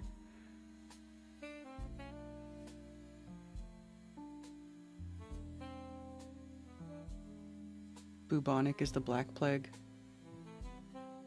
Yeah. Interesting. But it's also not a virus, it's a bacterial infection, which that makes sense. Right? So, mysterious blobs deep inside Earth may fuel deadly volcanic eruptions. I'm just curious what the mysterious blobs they're referring to could be. Volcanic eruptions can destroy essential infrastructure, ground air traffic for days, and wipe out entire cities, disrupt the climate for years, and even wipe out life on Earth. So it's important to know what causes them to blow. Well, I don't think they wipe out life on Earth. I mean, they can be deadly if you're in the direct vicinity, but I don't know about this wiping out life on Earth. New research has revealed that specific features deep within the Earth can be linked directly to such cataclysmic eruptions. Thousands of kilometers below Earth's surface, there is a solid layer of hot rock called the lower mantle. Textbook diagrams would have you believe this is a smooth layer, but the lower mantle actually contains a mountainous topography with two continent-sized structures, possibly made of different materials in their surroundings. Now, again, nobody's ever gone and physically seen this. As we know, they've never gotten physically below 8 miles, even drilling a hole. So this is all, alleged. These hidden structures feature craggy ranges that shift and buckle much like tectonic plates far above them. Blobs, look at the blobs. Schematic of spatial relationships between basalt mantle and structures and volcanic eruptions with assumed mantle plumes in previous work. Left, and explicit mantle plumes as in this study on the right. The schematic is not drawn to scale. Oh, no kidding. Volcanologist Annalise Cucciaro from the University of Wollongong in Australia and her colleagues have found these big lower mantle basalt structures termed blobs by the research team. Oh, I see. Big lower... Well, that doesn't really... Yeah, they call it blobs. Big lower mantle basalt structures. Okay. Have a direct influence on volcanic activity and Earth's surface. Well, molten basalt is usually what comes out of volcanoes, so...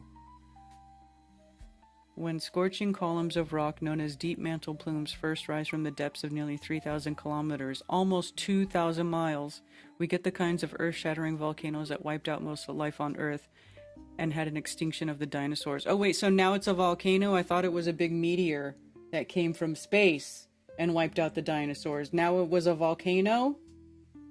When did this change? Did you guys know about this?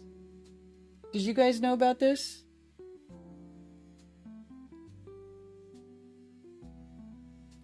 Deadly eruption zone.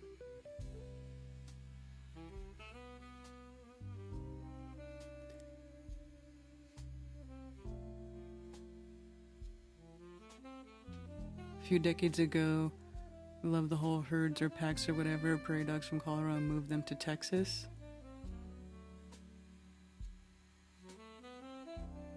Hey, AJ. Yeah, it only killed dinosaurs. Sharks come out of underwater volcanoes now. Google that shit. Didn't change. It's always been bullshit.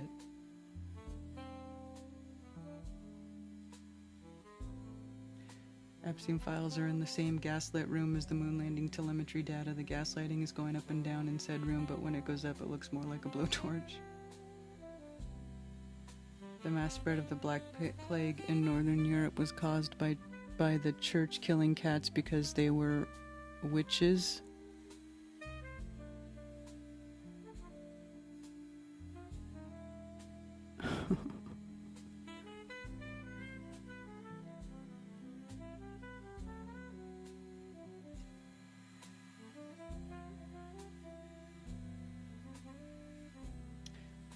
Sub to your daughter's channel above.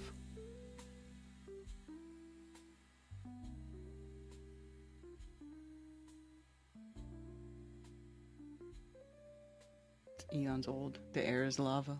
Yeah. So anyway, the blobs seem like a likely source of these subterranean plumes, and Cucciaro's team has now confirmed this connection using 3 different data sets that provide extensive detail on large volcanic eruptions that happened around 3 million years ago. Okay, yeah, right. See, this whole thing with this deep time, They don't know how long ago any of this crap happened. They don't know that any of this is real. They're just making stuff up. Like, data sets of what? What is the data set that you guys are looking at?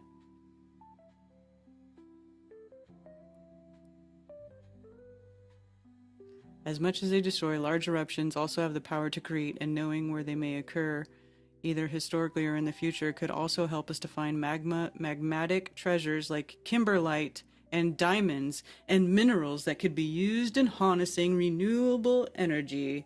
Oh, so they're looking for the rich stuff.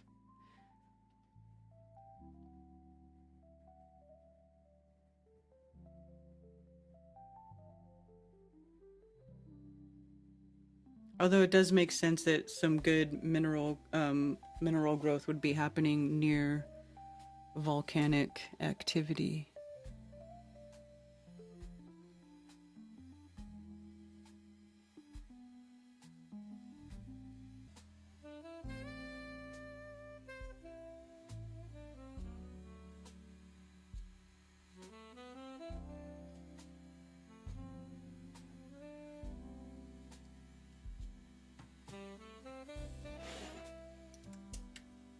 Nobody's complained about opening the phones yet, but I just thought and realized that I have not. So, oh, it looks like somebody did try to call. Was that you, Tony? That might have been Tony Coriolis trying to call.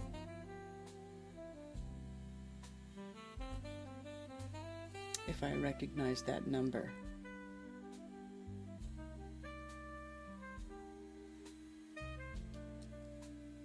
Buffering?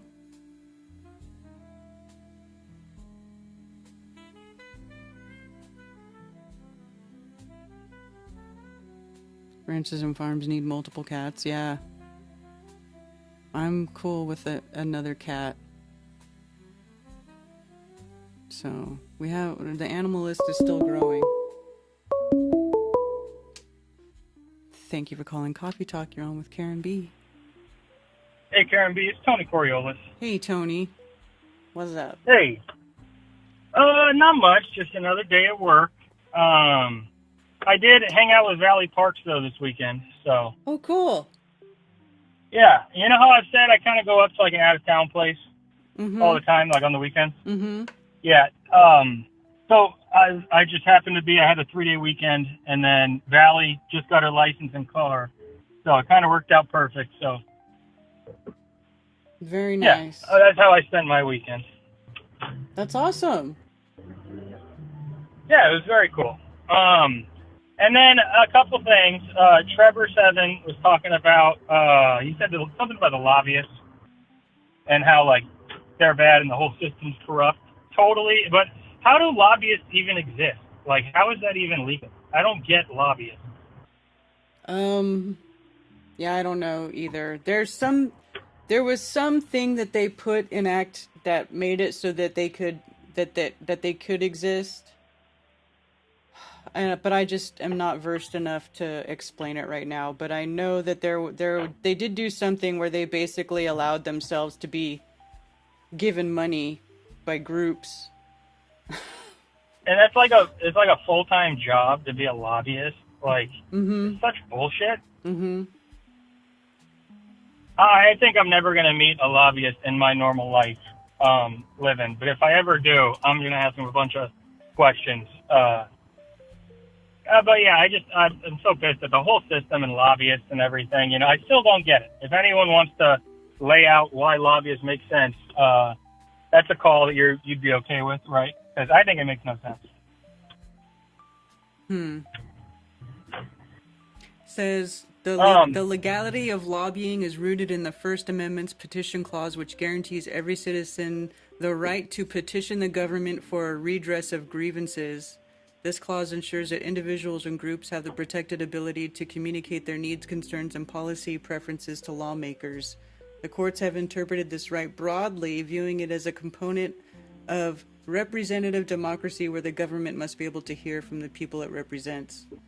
But large-scale exercise of this constitutional right So it's basically what it is. It's just groups that get together to try to influence the government with money and stuff.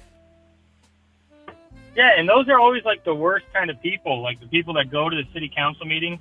Since no one goes, it ends up being the people that are, I don't know, looking out for their own weird interests that go. I guess it's an okay play, but maybe I just need to get involved, is what I'm starting to realize. I still have yet to go to a city council meeting. Have you gone to one in your area ever? I have not. Yeah, me neither. I have not. I did go to one, actually. My aunt has a bar, and once the bar was going to be in her name, if anyone contested it, they could voice it there. And so we went to one, and it kind of sucked. I didn't want to go, but I feel like I need to go just to get an insight on all this stuff. And then another random thing that I was thinking of was, do you still take that She Legit? I do, actually. Yes, I took some this morning. Yeah, and I'm new to it. I took it today too. But it says on the back, it says harvested from 18,000 feet up in like the Himalayas or something, is the one that I got. Mm-hmm. And so I even looked up if there's anywhere in the U.S. So even in like the lower 48 states, like there's a mountain in California that's like 15,000 feet. But I mean, is there a certain height that She Legit is found at, or is it pretty much at 18,000? Well, I am, as far from what I understand, yes, it is found up in the higher elevations, and I haven't heard of any being harvested in California, but I know that I'm pretty sure there's some that harvest from the Rockies in Colorado, which is a little bit higher, I think. Range, right? But I wonder if it'd be even like, so okay, then it doesn't have to be 18,000 feet. Probably not. But it probably does have to be above a certain elevation, though.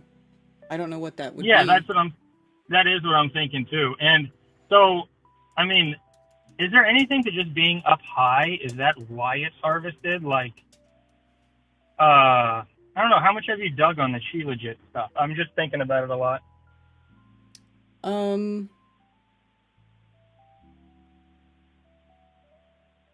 Says purest She Legit forms at altitudes ranging between 14.5 to 16,000 feet above sea level. So I guess if you're getting stuff from a little higher than that, then you're, I don't know if it makes it any better or more potent or anything like that. Yeah. I wonder as well. And yeah, you're going to be a little quick. And yeah, I was thinking about the She Legit and a couple other things, the lobbyists. But then I told you that, the sign, like the Chinese zodiac sign for each day is a different sign. And I found out yours, it's August 16th. I think it's a Saturday. And that is what? That's the Fire Snake Day. That's the next Fire Snake Day. Oh, okay. Totally. So, I mean, you just said... Does that cycle every 60 days, like the zodiac, with the signs and the elements and stuff? Yeah, the sign and the element, and then it's 60 in total. So, yeah, your Fire Snake Day is going to be a Saturday. And you were saying you were thinking about throwing a party sometime. Maybe it's a good day for a party. Throw a Fire Snake party. Maybe. I know. Maybe. And it's like more than a month out, so you got some time to plan, Yeah, yes. Yes, indeed. Yeah, totally. Yeah, and, okay, just lastly, I shouted out last time the Van Morrison album that's really good, and he also has a song on there, Why Are You Still on Facebook, is one of the songs. Oh, and, really? Yeah, I saw Ted post something about what states he's been to, and he did not have Arizona marked on there, and obviously I saw that since I'm Arizona, but have you been Arizona yourself? Oh, yeah, I've been to Arizona many times, because I used to live in California, so we would drive there. We would, Yeah. We could just drive there. Totally. You ever been to the Scottsdale, Phoenix, or where did you go? Phoenix, been mostly Phoenix, but like when we would drive there, we would drive on the freeway and we'd come in right down there by Yuma. Oh yeah. And then drive. And I've also been up to Flagstaff. I've been to the Saguaro National Forest. I've been to a bunch of places in Arizona. Yeah, I've gone there quite a few times. Most of the time spent like in Phoenix, Sun City time.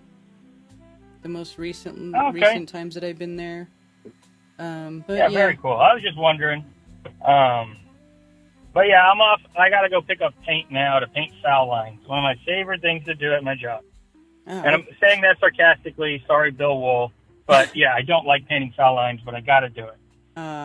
Okay. All right, Tony. I know. Well, peace out, Karen. Thank you for taking my call. And I hope you have a good fire snake party. Oh, all right. Thank you. All right, peace. Bye. Tony's funny. Fire rooster.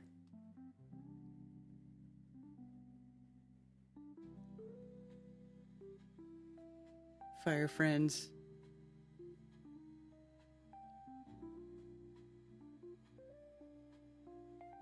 I'm a wood tiger and I'm hung like Tiger Woods. Oh my god, Tommy.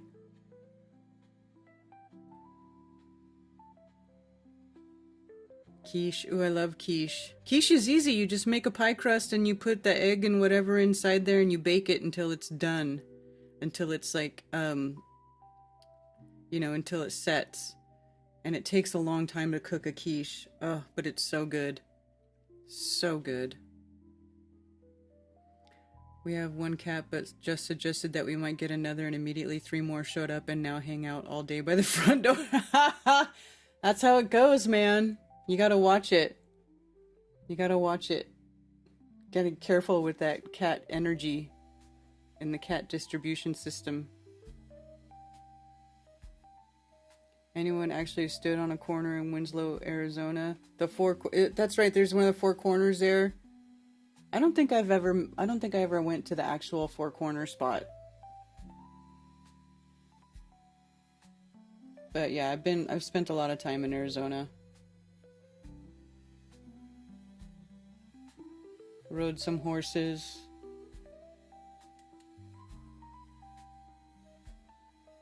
Stuff like that.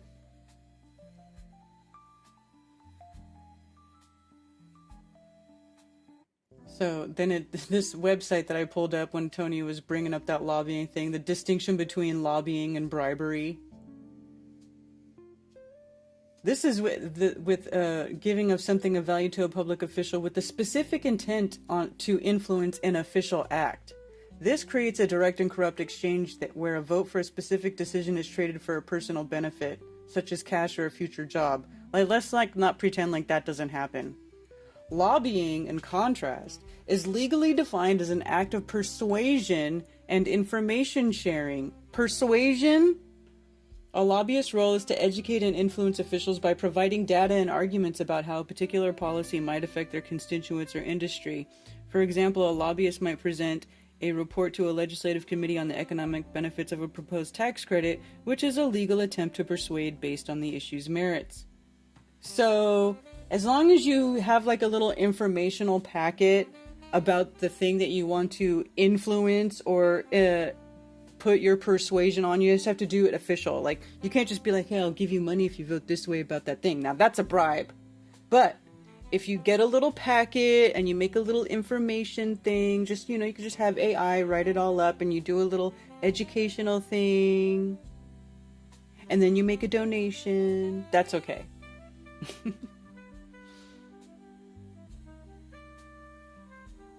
The lines are crossed when exchange becomes explicit and corrupt. That's a gray freaking line. That's a blurry line if I ever heard it. Sounds like a blurry line to me. I can make pie crust from scratch so the rest should be easy. Yeah!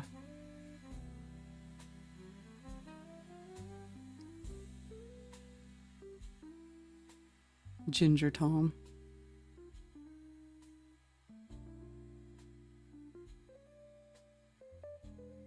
Also a wood tiger? Yeah.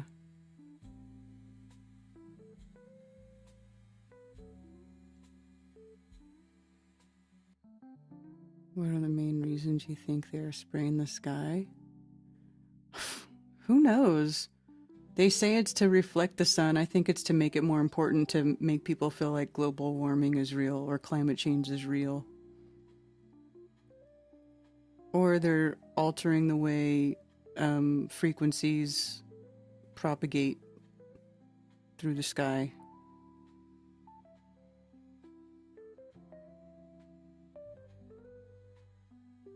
They spray for a multitude of reasons. I know, that's what I think too. There could be multiple reasons.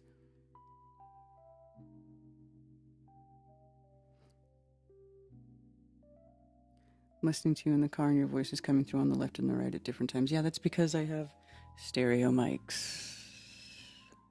So I can sit here in the middle and you can hear me on both sides, or I can go over here, or I can go over here. So yeah, it does change.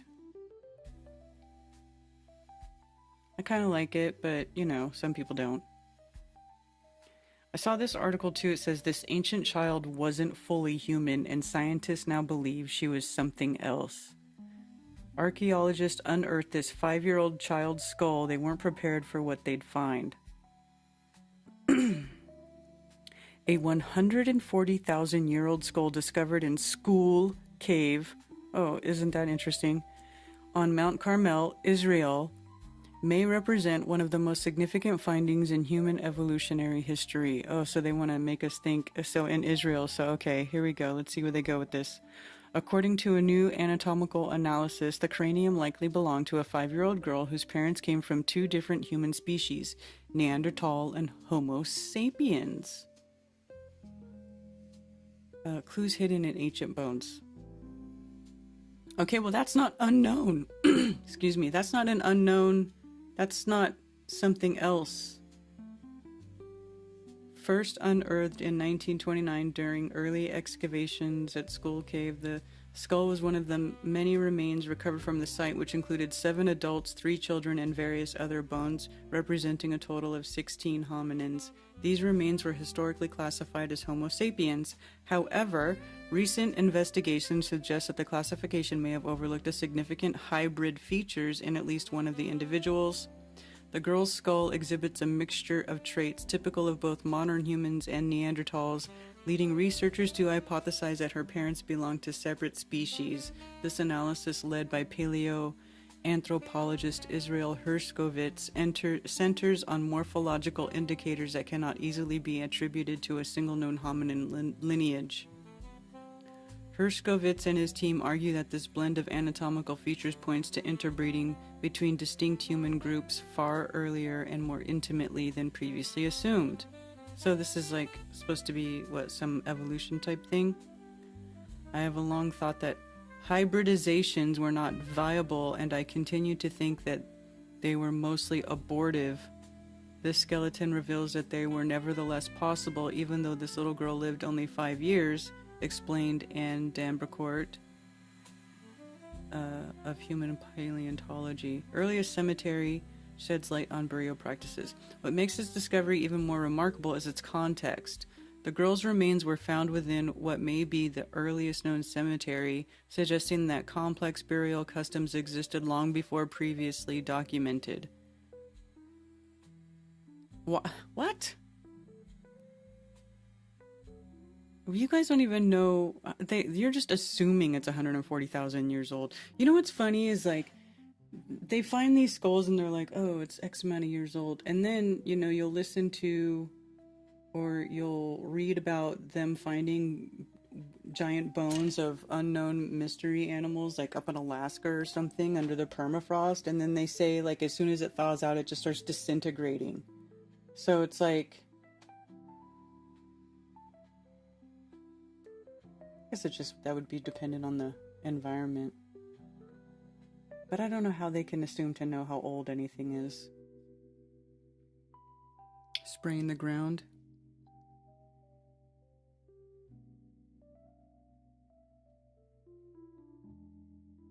Spraying the sky might just be more efficient than trying to spray all of the ground.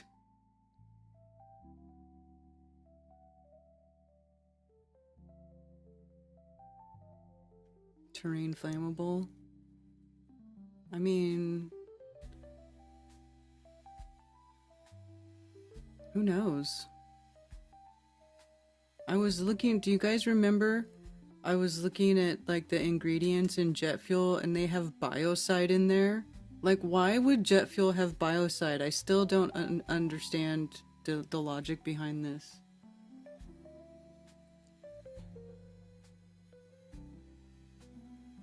So, we do not know who buried this child, whether this place chosen to bury the corpse was that of a single community or whether communities from different lineages which coexisted and established contacts or even unions shared rights and emotions. The presence of an organized burial site also challenges the notion that ritualistic practices were exclusive to modern Homo sapiens.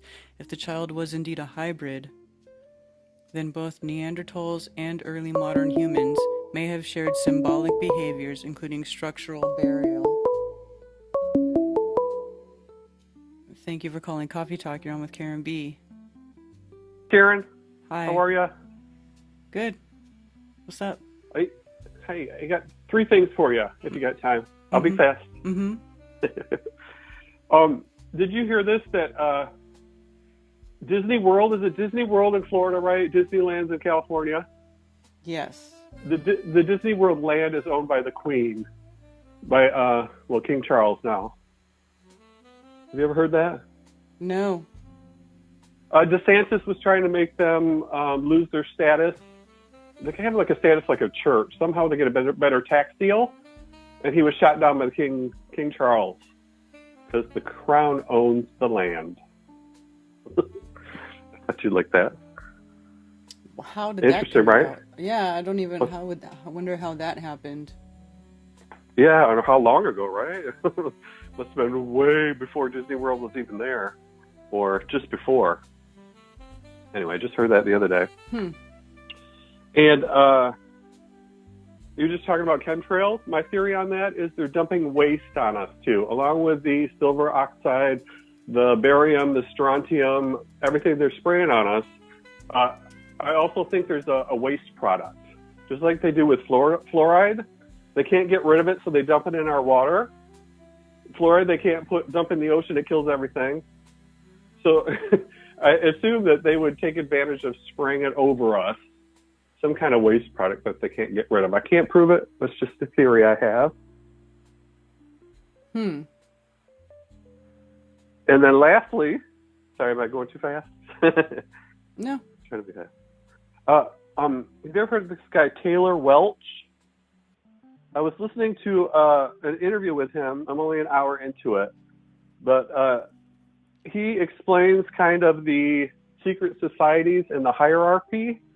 And he relates it to a Genesis 6 conspiracy about the fallen angels mating with humans and created the bloodlines of the 13 families which exist today and keep their bloodlines pure. And fascinating. I'm only an hour into the interview, and this guy really knows what he's talking about. So seems like he spent his life looking into this and pondering this. So fascinating. What's it called again? The guy's name, Taylor Welch. Okay. It was just a podcast I heard. The Deep End with Taylor Welch is the actual interview. I know nothing about the guy. Like I said, just an hour into it. If he's some weirdo or something, an hour in, I'm like, he's telling some truths about our world today and how things run and operate. He was talking about Epstein earlier, and criminals don't arrest criminals. I don't know how you put it. Criminals don't arrest themselves. Yeah, that's how you put it. It's kind of along this line of the bloodlines and the 13 families and the secret societies. And anyway, I didn't know about the Genesis 6 conspiracy. And I also didn't realize Genesis 6 said about after the flood, the Lord won't let us live longer than 120 years. Before that, they're living to like 600. That's in that verse. But something the Nephilim have to do with it too. I don't know if the Nephilim were protecting Noah's children, and then I don't know.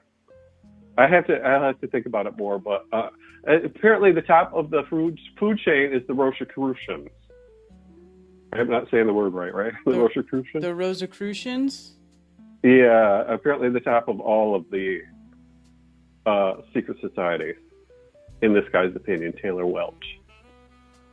Yeah, well, I mean, I don't know. Maybe that one doesn't get talked about a whole lot, and I know that was who put up the Georgia Guidestones, or there was at least a whole bunch of clues that made it sound like that was something that Rosicrucians did.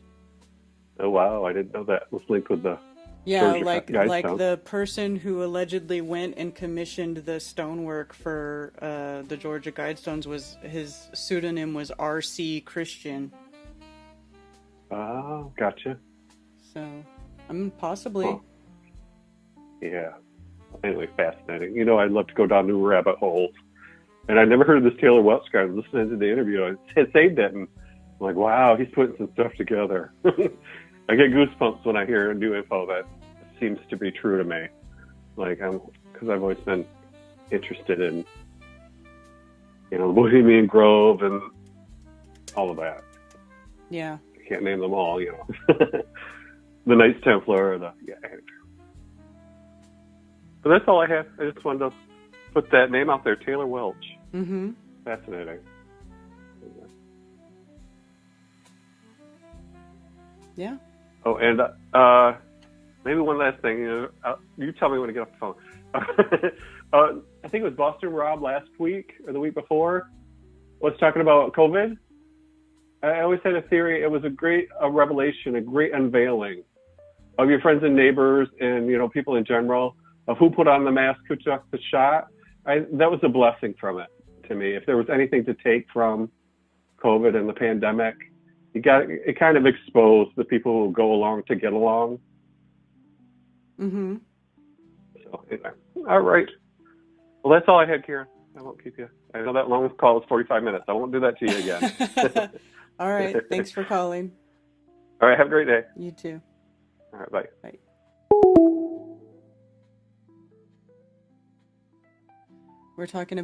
We were talking about how sad it is that there's no more Flattoberfest. Question, any plans for future endeavors? It doesn't have to be Flat Earth related. Why? So funny that you would ask, Fazook Films.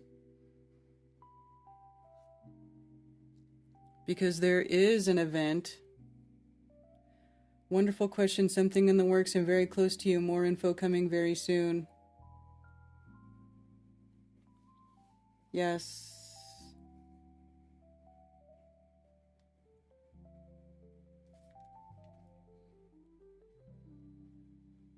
Actually, there is something that we're working on.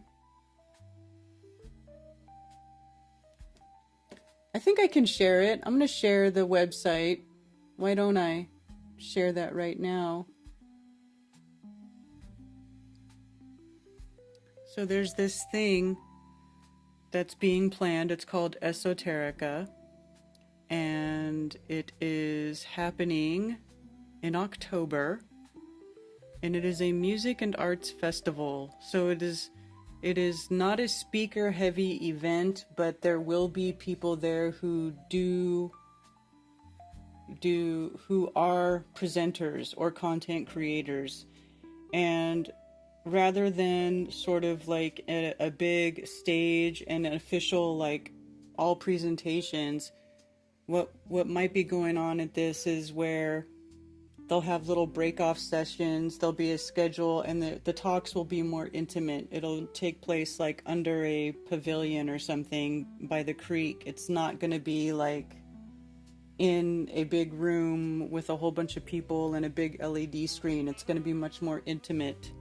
And there's going to be live music, and there's going to be lots of artists, and there's going to be, tarot, all that sort of stuff, alchemy, astrology, all of the, esoteric type knowledge, symbolism, natural physics, hidden, basically all this stuff, all the hidden knowledge, all the cool stuff that they should have taught you in school, but then they didn't, all of that stuff. So there is this happening, and it is going to be taking place October 17th through the 19th. And it's going to be taking place at the music camp. All flat earth business should be done in the state of Michigan. Sounds like it will be awesome. I'm going. Yes, so you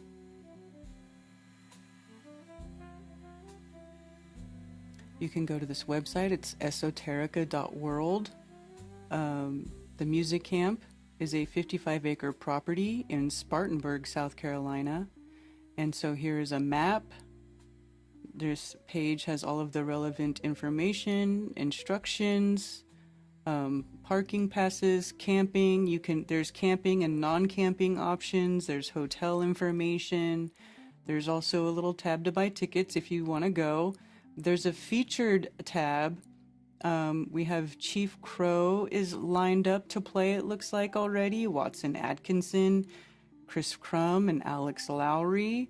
And we'll be adding people here very soon because there's people being added all the time. So if you're interested in going to this festival, Esoterica Music and Arts Festival, you should check it out. It's going to be awesome. Camping or motel, whatever you want. If you want to camp, you can camp. If you want to stay in a hotel, you will stay in a hotel. Dr. Law, no, I don't believe so.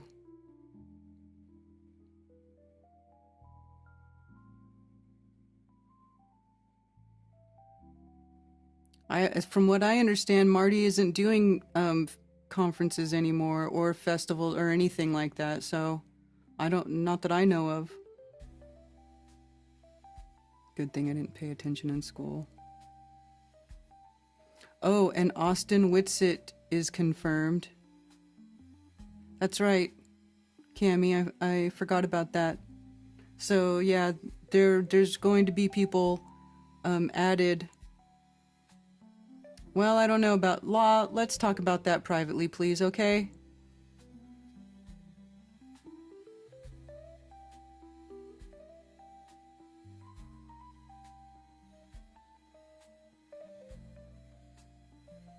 Heard about this fella that's making gasoline out of plastic?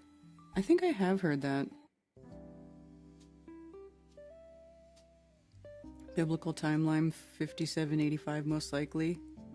I mean, I don't know. I have no idea. That's also the isn't that the timeline of the juicy people? Who's got the oldest calendar? Let's see.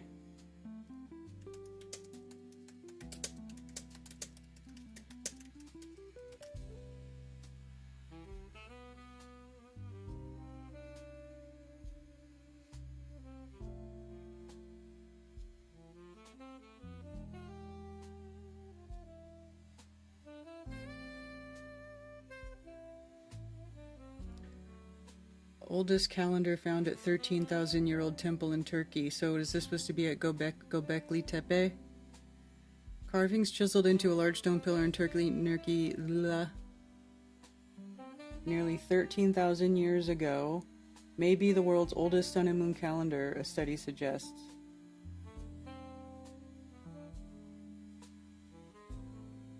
So I don't know. Oldest star chart may be 2,300 years old and from China, but not everyone agrees. See, it's very hard to pin down like a correct earthly timeline. But you know, gotta be Chinese, Mayans. Thought we were looking like we were in the little season. I kind of don't think that yet. I think it's an intriguing thought, and it's interesting to talk about. But I've not been convinced. I've not been convinced of this, or that like the millennial reign has already happened. Like I don't go along with that. Oh, all the big buildings are proof the millennial reign happened. Like I just don't think that.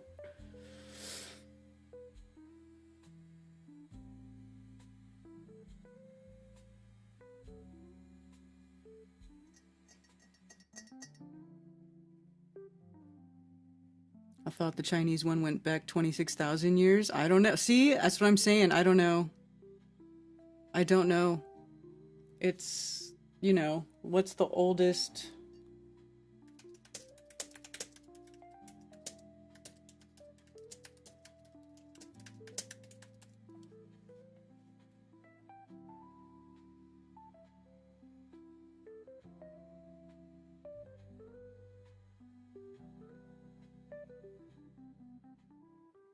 Oldest.org. Oldest recorded history in org. Chinese oracle bones.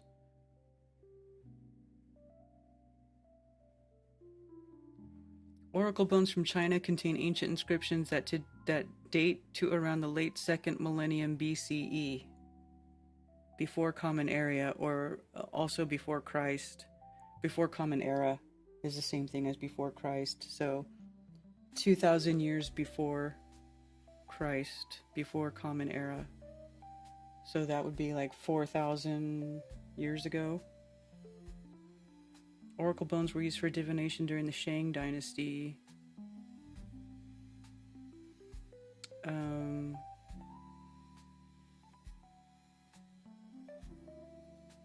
Cuneiform, Sumerian. Here's a Sumerian cuneiform rock.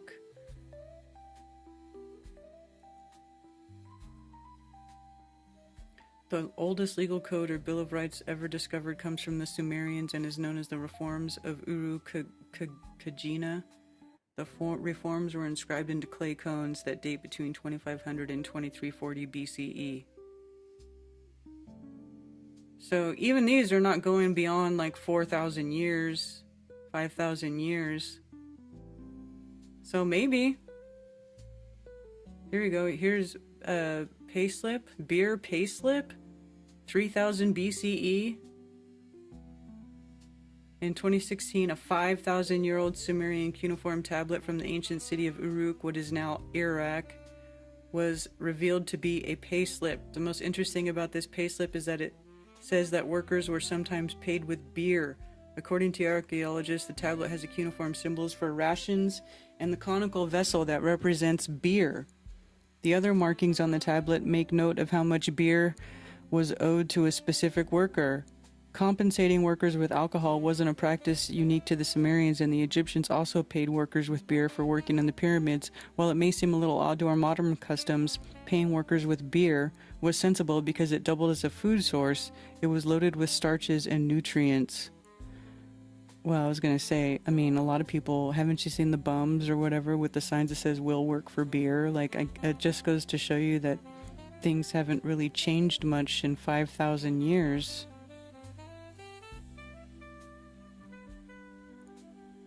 See, this is 3000 BCE, so even that is barely over 5,000 years.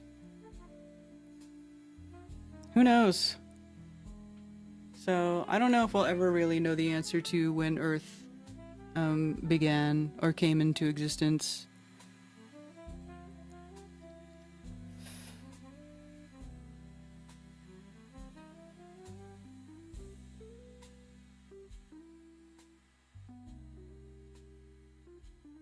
Including Christian, Esoterica refers to knowledge known by few, understood by fewer. Yeah, I know. Esoterica looks a little witchy, but it's not. It's not witchy.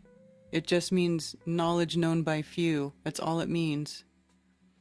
So it's going to include everything. I'm going to ask Jesus Freak Computer Geek to be a part of it if you're watching, David. David, if you're watching. Because I asked him...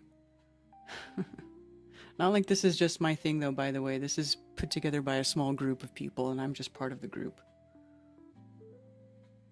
I've worked for beer many times. Yeah.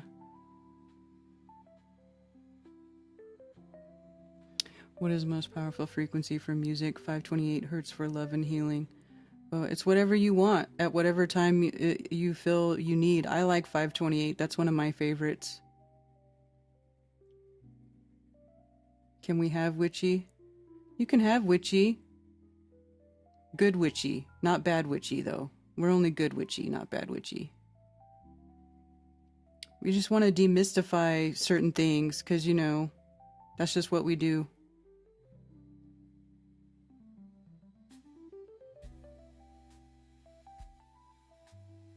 So anyway, it will be a fun gathering of all things esoteric, all things arcane, all things hidden knowledge, unveiling this realm through music and art, creativity, art, music, you know, good times, learning in a natural, outdoor, inspiring, peaceful setting surrounded by a river, the Pacolet River. You know. Anyway. So, if you're into that sort of thing, would love to have you all there. Used in medical equipment? What's used in medical equipment? Liquid bread.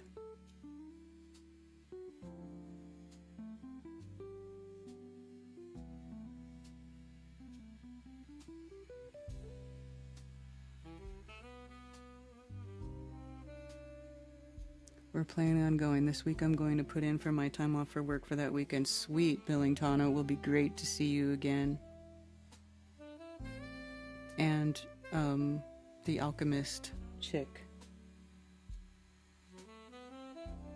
The accidental alchemist.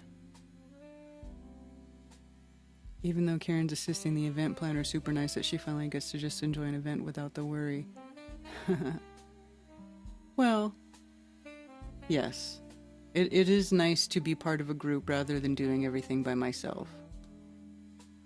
And it's not having any sort of flat earth branding on it, because we want it to be more open to people who want to learn about everything in general, not just, and then maybe they can be brought to that through it, but not necessarily like beat over the head with it. You know what I'm saying? And then, you know, if you want to bring somebody, you don't have to be like, hey, we're going to this thing that's called Flat-toberfest, or flat this, or flat that, or flat earth anything. It's just Esoterica, which is, it just means knowledge that is interesting or known to a few. That's all esoteric means. That's all it is. Knowledge and things known to few. Let's see, let's look at esoteric definition. Intended for or understood by only a small group, especially one with specialized knowledge or interest. Mysterious. Right?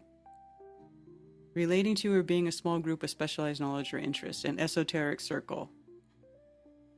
Not known by or suitable for the public or private. And really a lot of the stuff that we talk about isn't really suitable for the public. Not that it's like special, like secret knowledge or anything. They're just not ready for it. You know what I mean? They're just not ready for it. They're just not ready. A lot of people just aren't ready to have those conversations. So, and I will be trying to get some cryptid people involved in this event too, as well. Sweet.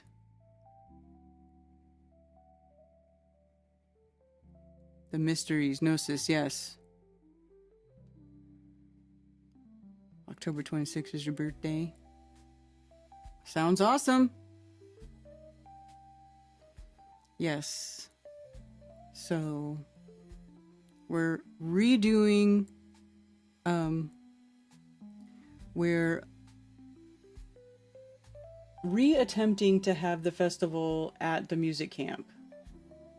Because it's actually a really wonderful place. It's a really cool place. 55 acres, you guys, of private property. I mean, it's so much. It's going to be so much fun. You know. Ham sandwich. There was a guy making ham sandwiches at the last Flattoberfest. He was Mark Sargent's childhood friend. And he came to the event and he was making sandwiches for everybody.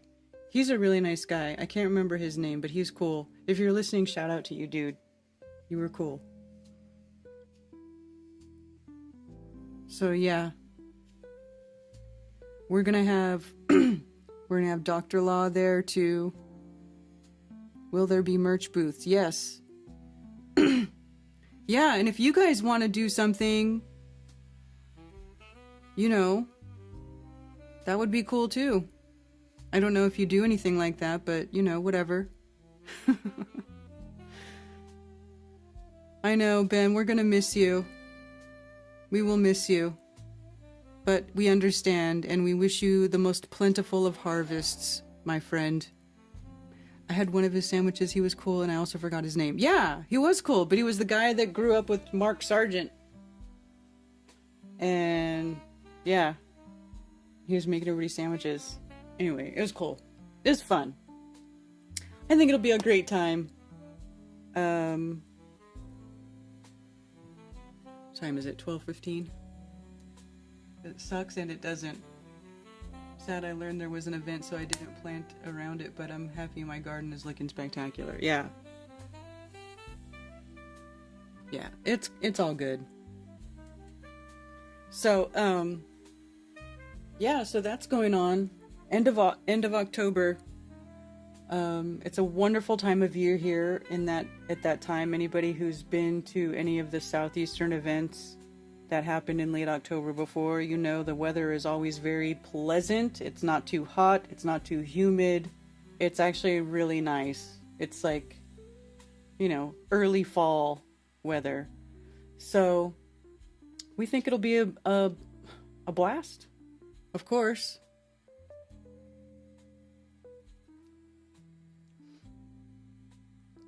I'm ready to walk and roll. Yes, it will be cooler, Liz, than the last time that you were here during like June and July. All of June. It'll be much, much easier for you to handle. So don't worry about that. Don't you worry about that. So yeah, make your plans. Tell your friends.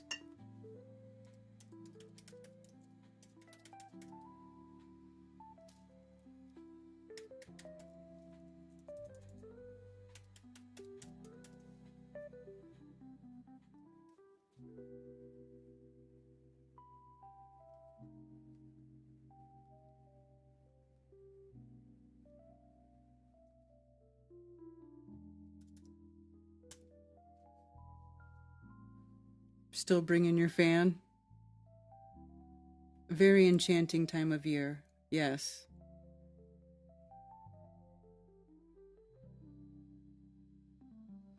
Yeah, so there'll be art, music. We're gonna have, there should be some merch, people with their own stuff, their wares. You can pre-order your t-shirt on the ticket page of that website, I believe. There's an option there. So yeah, go check out the website. There's 1-day passes for Friday, 1-day passes for Saturday, and then there's 3-day passes, no camping, and then 3-day passes with camping are options there. There is no 1-day option for camping. You either camp, get your camping ticket for Friday and Saturday night, or you don't. Every car that's parked inside of the music camp needs a parking pass that matches the time of your ticket. So camping or no camping, you need to get a 3-day parking pass. If you have a 3-day ticket, you get a 3-day parking pass. Campers, however, will not be parked next to the non-camping area. So there'll be a non-camping parking area, and then most likely if you are a camper, then your vehicle will be parked next to wherever you're camping. And there's lots of area for camping on the map. Let me see if I can just show this map here.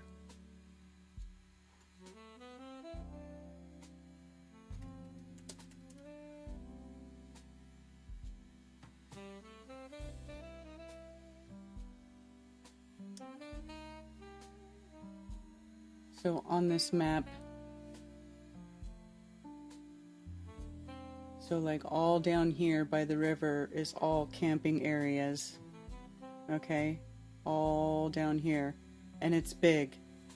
It's big. Like this stage is a big stage with a big 40 by 50 foot covered area in front of the stage, and there's a big 40-foot huge pavilion down here. So these are big buildings, and this is all 55 acres. So there's gonna be camping. Tons of camping room, okay, for those who are camping. And then if you're not camping, there's a hotel like one exit away, literally just minutes away. So if you don't want to camp, Don't worry. Hotel's right up the road. Super close. Closer than the hotels were to the Shrine Club if you went to that. The hotels are actually closer to this venue than they were to than the difference between Shrine Club and those hotels. So just so you know. It's very convenient and easy. So yeah. That's what's going on. So there is an event taking place in the East Coast. So there's a West Coast. Well, it's not. I don't know if it's really West Coast, but there's the Arizona event. But if you're on the East Coast and you want to go to something on this side, we got you. We got you.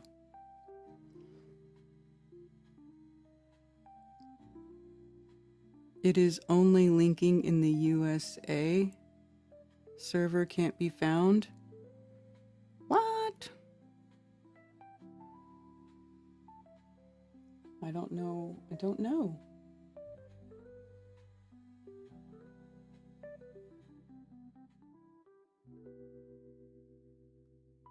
Can you click on that?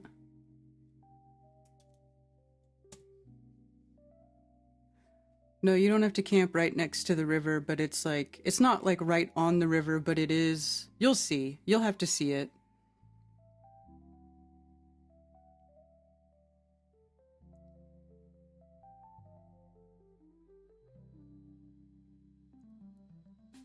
Oh, I misspelled it.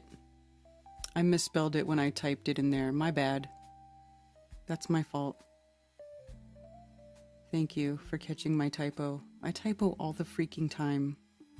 I should always just copy and paste. I don't know why I try to type stuff out, because I'm retarded at typing.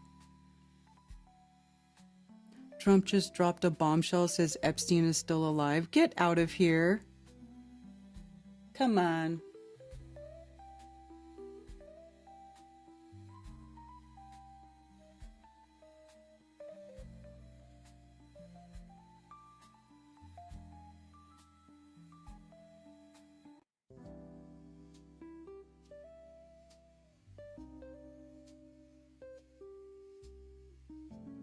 Oh, Whitney Webb says she's going to release a series of articles that will provide a lot of new information and context on the Trump-Epstein relationship, and also the very significant ties of Epstein to close friends of Trump, including at least one that has appointed to an important post in the current administration. Also, there are some revelations that will be quite troubling for Andrew Cuomo.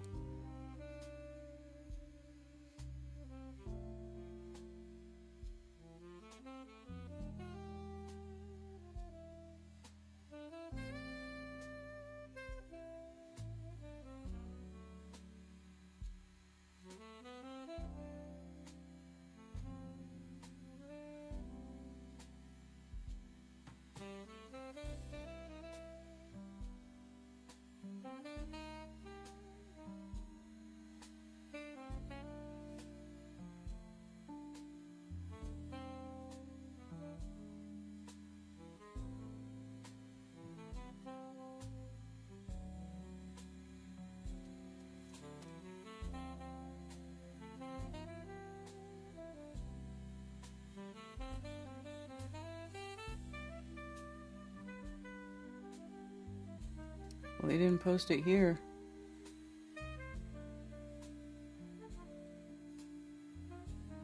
I don't believe you, person who said that Trump said that Epstein's alive. I don't believe you.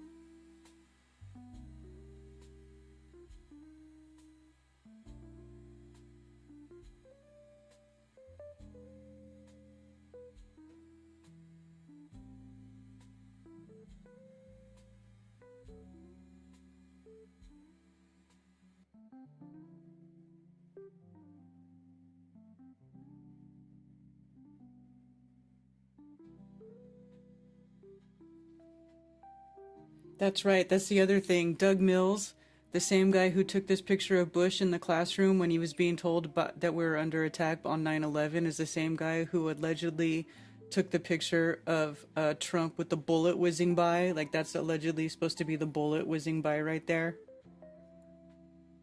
Do you know how fast you have to be having your shutter speed to catch a bullet whizzing by in a picture?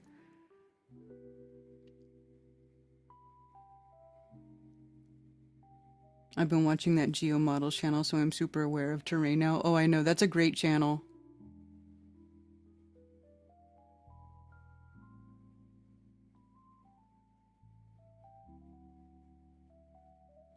Liberty Gaff, great. I'm glad to hear you're doing an event this year.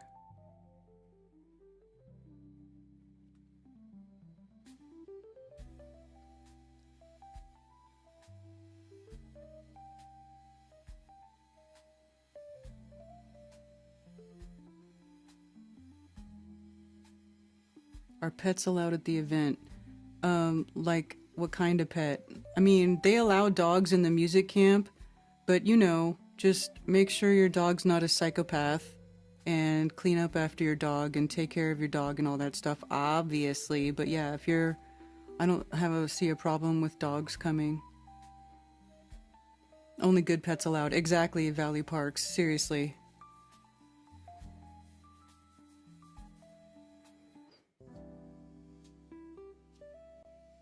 So many fakers. Same guy took the photos? Yes! This is allegedly the same person took these two. Same person who took this photo is the person who took this photo. Allegedly. So, you know.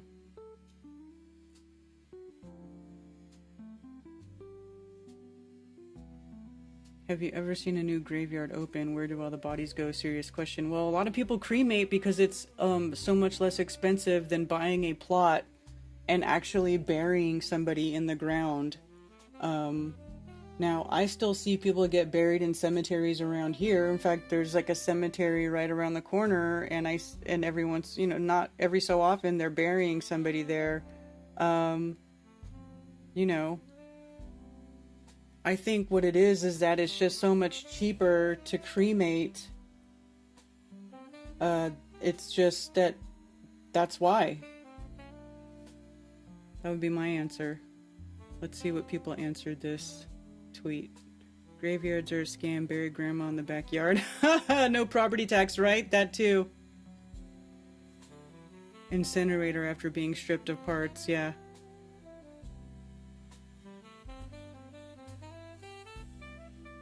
McDonald's.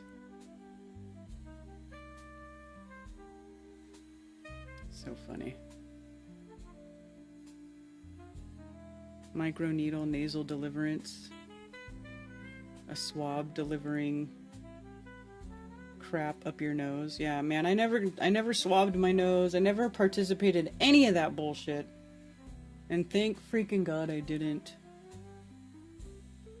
So fake that it's almost funny. I think it's like today the anniversary, or yesterday was the anniversary of Trump, that this alleged thing going on, right?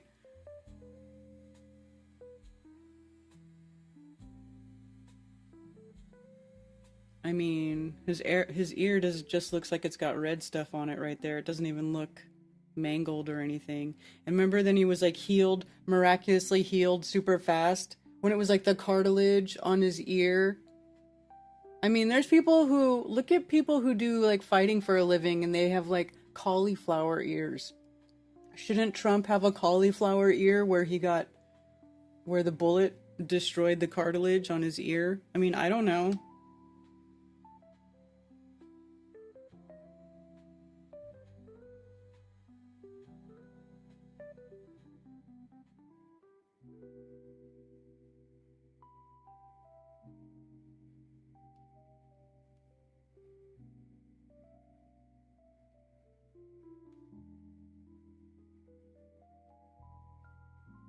So anyway, yeah. They tried not allowing me to bury my cat on my property. They said I needed a permit. Oh my God. What? Who tried to tell you that? How did they even know you were gonna do it?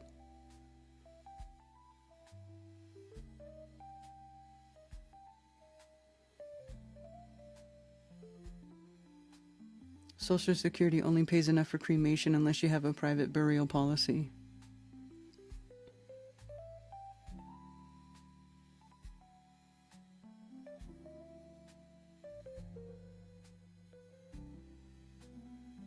There's something spiritual about your body being in the ground, but they don't put it really in the ground. They put you in this like crazy casket that costs thousands of dollars that like prevents your body from decomposing back into the earth. Like it prevents the whole ashes to ashes, dust to dust thing.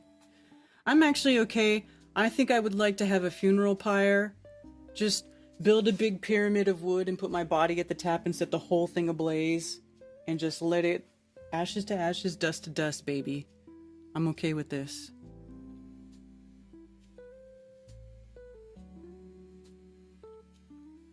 Oh man, did we not put the date? Yeah, well, on the ticket page is the schedule. It's October 17th, 18th, and 19th. Let's see. Thought I put a...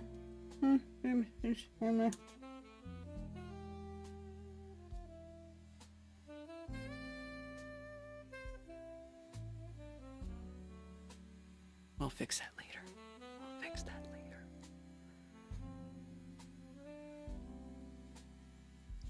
It's true, he should have that. It was fake to get people to like him, I think, yeah.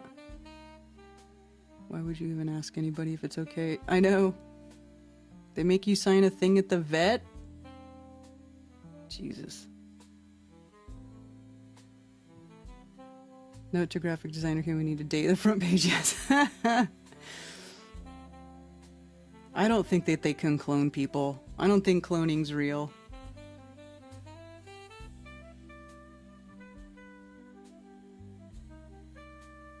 They used to do that on the Sacramento Delta. I used to live over there in the Sacramento Delta.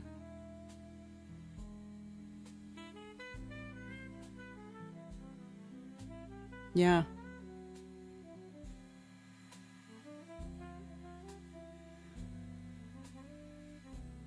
Too many movies about it. I just don't think so. Because, I mean, they would have to clone the person at the same time that they're born for them to be passable. You know what I'm saying? Like, do they clone the person and then speed up the growth process? Like, is it cloned into a human? Like, I feel like if you're gonna clone somebody, you have to start from the zygote. You have to start from the clump of cells. You know what I'm saying? And then it grows like a human. Because how would you... I don't think you can just clone a human, an adult human into existence. You know what I'm saying? So then, so they would have to decide ahead of time who gets cloned, and then where does the clone live? I don't know. I just, I don't know about all that.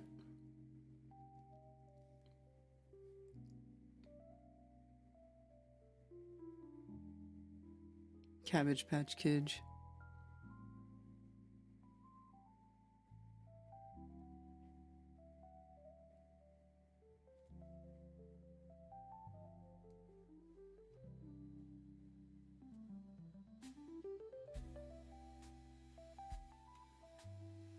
I don't know. When my dog died, when Remington died, I had him cremated. Because I had my last dog cremated too. So I don't, you know.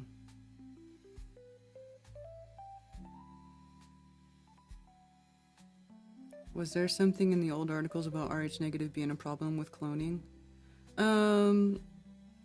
I heard that Rh negative blood can't be cloned, but I don't even know that regular Rh positive blood can be cloned. Like how is that even a thing?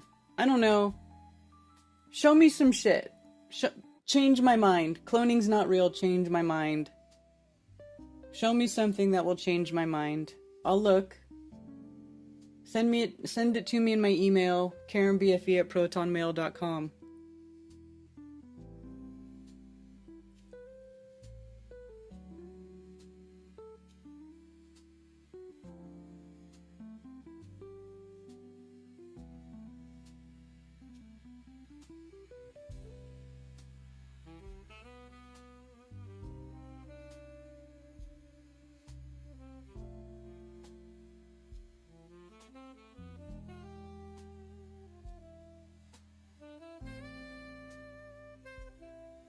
Yeah, why is there no blood in the direction behind the ear where the bullet went? Yeah, I don't know. It just seemed like a bunch of horse hockey to me.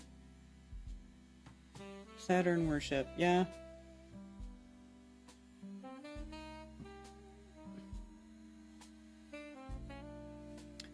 The Epstein files have been sent down the memory hole, principally due to the blackmail factor, the Mossad connection to Maxwell from G. Maxwell to Epstein. Trump wants to know why we are so concerned. It's because he appears to be running cover for the Mossad operation that Epstein and Maxwell were running. For Trump, it's America second and Mossad first. That's a betrayal. Exactly. Here's Trump's deceitful statement made yesterday for the benefit of those who have blind faith in him. I, for one, do not. Why are we giving publicity to files written by Obama, crooked Hillary, Comey, Brennan, and the losers and criminals of the Biden administration who conned the world with Russia, hoax, 51 intelligence agents, the laptop from hell, and more? They created the Epstein files just like they created the fake Hillary Clinton, Christopher Steele dossier that they used on me, and now my so-called friends are playing right into their hands. So first he said the files don't exist, and now he's saying that the files are... There is no list? Oh, but then the files were made by Hillary and Obama? Why didn't these radical left lunatics release the Epstein files? If there was anything in there that could have hurt the MAGA movement, why didn't they use it?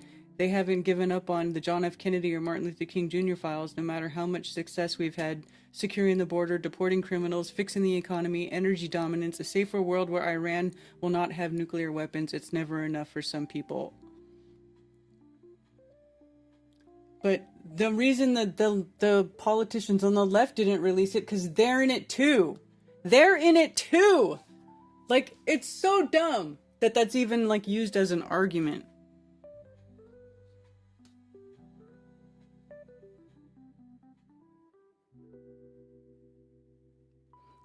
We know nothing.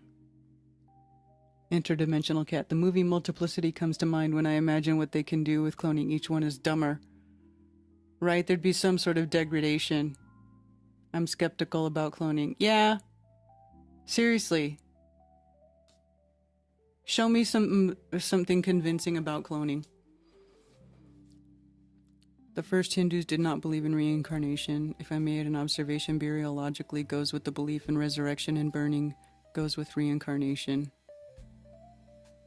Interesting thought there, Dionysus. There are quite a few RH negative flat earthers, yes.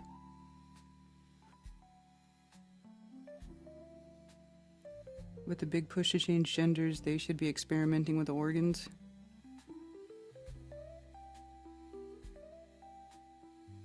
I don't believe nukes are real. I don't believe nukes are real either. The Mandy Effect, so do most in this chat from what I've gathered.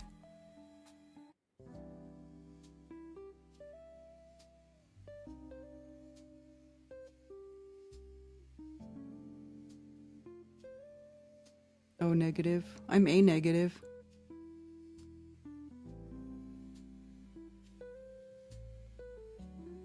Negative AB is the most rare, I believe.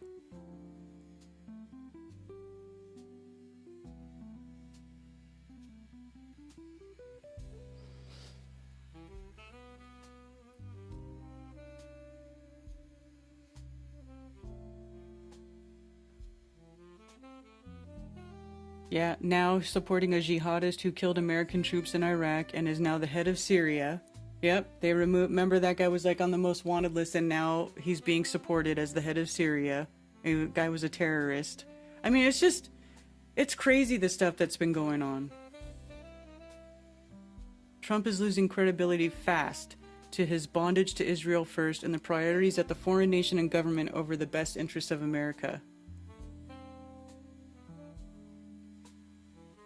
Yeah, it's pretty crazy.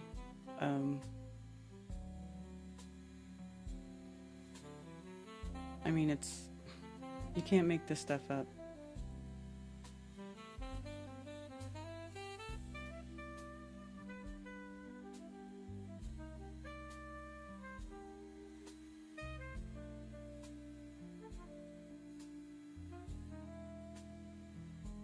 O negative is the rare run universal donor.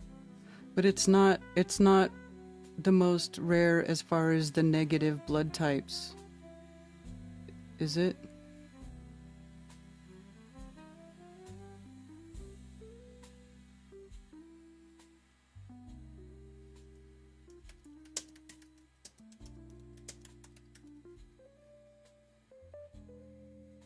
Most rare blood type is RH null, also known as golden blood. Oh, I've never heard it called that. Check this out. Check out this AI answer. I put most rare blood type. It says the rarest blood type is RH null, also known as golden blood, which has been found in fewer than 50 individuals worldwide. In the United States, the least common blood type is AB negative, which occurs in about 1% of the population.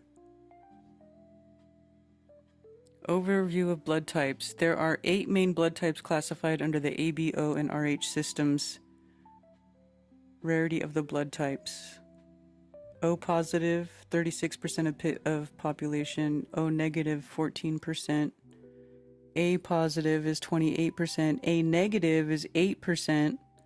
B positive, 8%. B negative, 3%. And then AB positive and AB negative are the 2 most rare. So AB blood types are the most rare.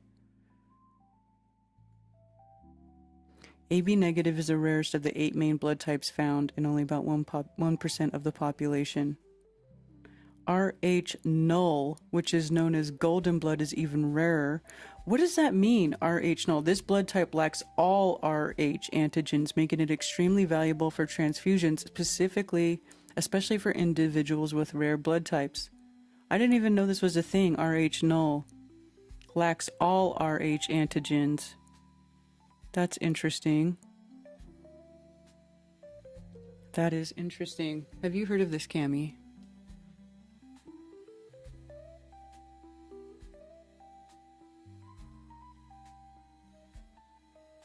Be careful out there.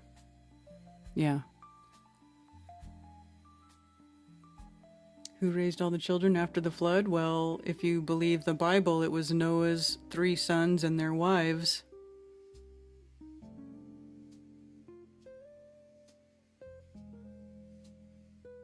The list was never going to be released. Yeah, I knew that because the criminals don't ever arrest themselves. But then they put it out there like they dangle the carrot to the American public about it, like they're gonna do something about it, and then they just go, oh, nope, never mind. Big nothing burger.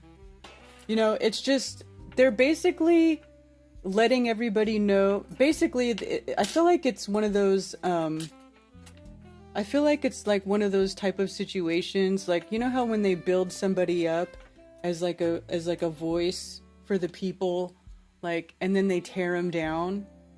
I feel like that was like one of those things. Like it was a demand that was coming about from the people, and they were like, oh, we're gonna do what you ask, we're gonna do it, and then they go, nope, and by the way, it doesn't exist, and shut the fuck up about it, quit talking about it. It's like a mass demoralization, like, just, I feel like they're doing it to put in everybody's psyche that we're all powerless and we can't do shit and the government can do whatever it wants. That's what I think the purpose of it is. Because, you know, it's like everybody says, like, everything you're being shown is on purpose. So why would they act like they're going to do that and then squash it, like destroy it, like rip it from the end of the street? You know what I mean? Like, why would they take it away? Because they want to mass demoralization of the American public. That's the same thing that the COVID thing was. It was a mass demoralization of the American psyche, and they're doing it again, just with something else. You know, that's what this shit is. That's why, you know, that's why I stopped putting my faith in politicians a long time ago.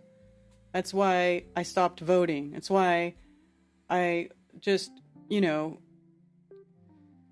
and I don't know if stopping voting is or is not the correct action to do, but it just became obvious that it wasn't making any difference. You're not going to vote yourself out of this. You know what I'm saying?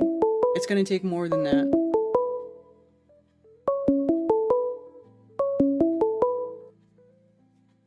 Thank you for calling Coffee Talk. You're on with Karen B. Hey, Karen, I've got a really quick, funny story time for you, Okay. having to do with cremation, believe it or not.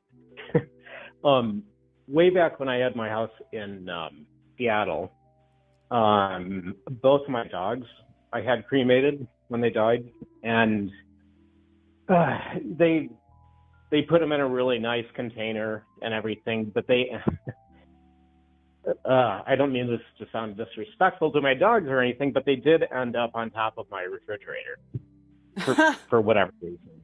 And it just, I don't know, it didn't seem right to display them, I guess, or whatever. And I kind of forgot that they were up there when I was in the process of selling off all my possessions. And finally I sold my house.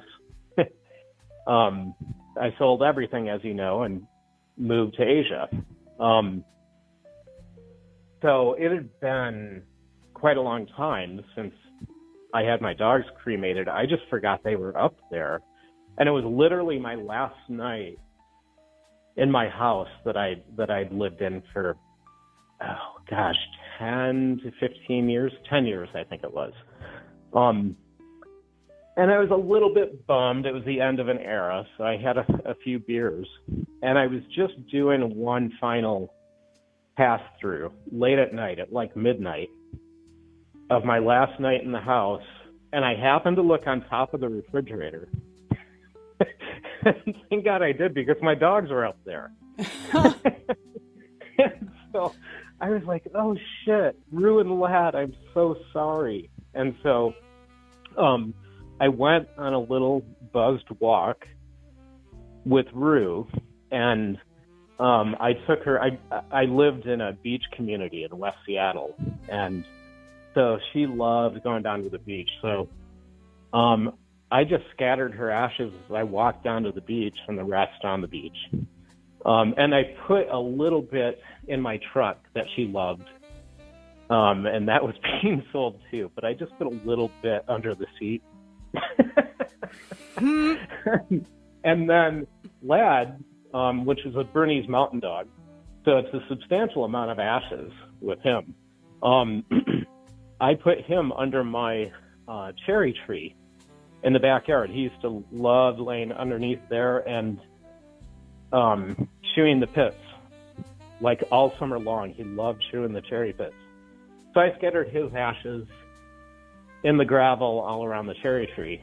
And so the next day, I was spending my last couple of nights in Seattle right next door at my next door neighbor's house, because I had to hand off the keys, all of that. And I noticed a U-Haul truck pulling up the alley and parking in the back of the house. So I knew it was the couple that I'd sold the house to. And I'd already met them. I broke all the rules with the sale because I happened to be home when their realtor brought them by. And you're not supposed to interact with them, but they kept asking me questions. I'm the one that sold the house. You know how you're not supposed to really do that? Mm-hmm. So broke all the rules again and went over and asked them if they wanted help moving into my house.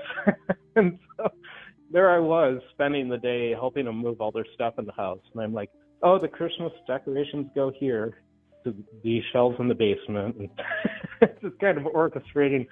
But at one point, the lady, she was barefoot in the backyard, and she's walking through the gravel under the cherry tree, and I was horrified that she was walking through Lad that I had just put there the night before. Walking through what you put there? I had just put my dog Lad a boy, Oh. his ashes in the gravel under the cherry tree, and she's walking barefoot through them the next day. And I was just standing there horrified, but I didn't say anything. Oh my God, that's funny. Yeah. Anyway, just a lighthearted trip down memory lane for you. Hope you enjoyed it. Yeah, thank you. That's funny. Okay. All right, bye. That's hilarious. Dog gaslighting with the bullshit.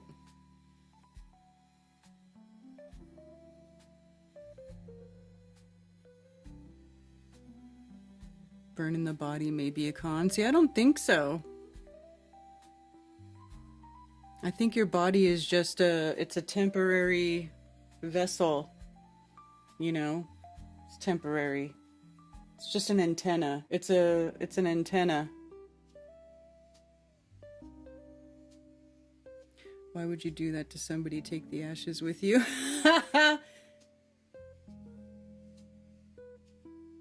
I mean, it's just ashes, couple of good rains, and it'll all go back into the dirt. No big deal.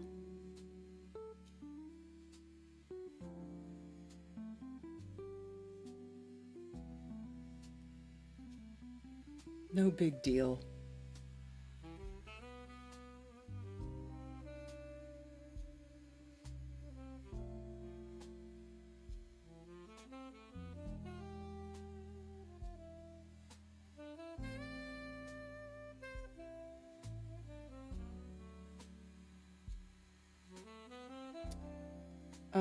Also, I couldn't find anything to verify that the Prince Charles owns the land for Disney.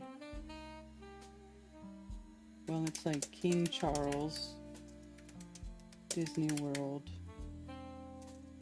land ownership.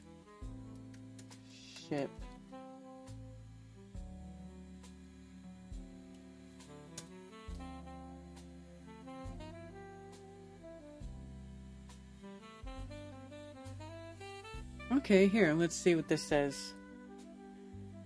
Disney blocks Ron DeSantis' Florida power play with a royal family clause. The public feud between Florida Governor Ron DeSantis and the Walt Disney Company rages on after Disney invoked a rare legal clause based on the descendants of the British royal family. Before DeSantis could replace the Reedy Creek Improvement District Board of Supervisors, the Disney Allied Panel signed a long-lasting development agreement that drastically limits its control. Florida legislators have balked at the new agreement, vowing to find a legal way to repeal or void the document. However, Disney says all of its conduct was legal. Forget about Disney Princess. Mickey Mouse might have just proved who's the real king of Florida. The Walt Disney Company used a legal clause that name-checks King Charles III to apparently thwart Florida Governor Ron DeSantis' attempt to strip the company of its self-governance power in the state. For nearly a year, state legislators, encouraged by DeSantis, have sought to exert more control over the company's Florida-based theme parks by passing a bill that would dissolve Disney's special tax district. DeSantis also wanted to rename the area Central Florida Tourism Oversight District and plant a new board of supervisors to oversee it.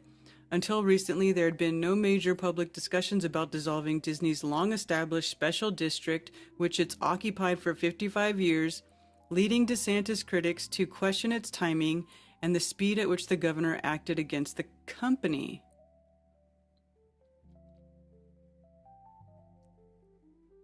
DeSantis board stripped of power until 2053. Interesting. Some late breaking news from the state of Florida. The new board appointed by Governor Ron DeSantis that essentially was going to oversee Walt Disney World's government services apparently may not have any actual real power.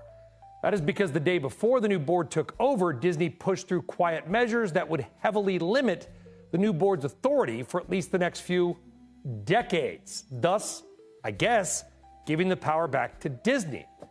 Joining us now is Puck News founding partner Matt Bellany. Matt, to this board issue, Disney's lawyers, if this works, they need all raises because they were smart and got ahead of the state of Florida. Do you really think, though, it kind of neutered DeSantis' power?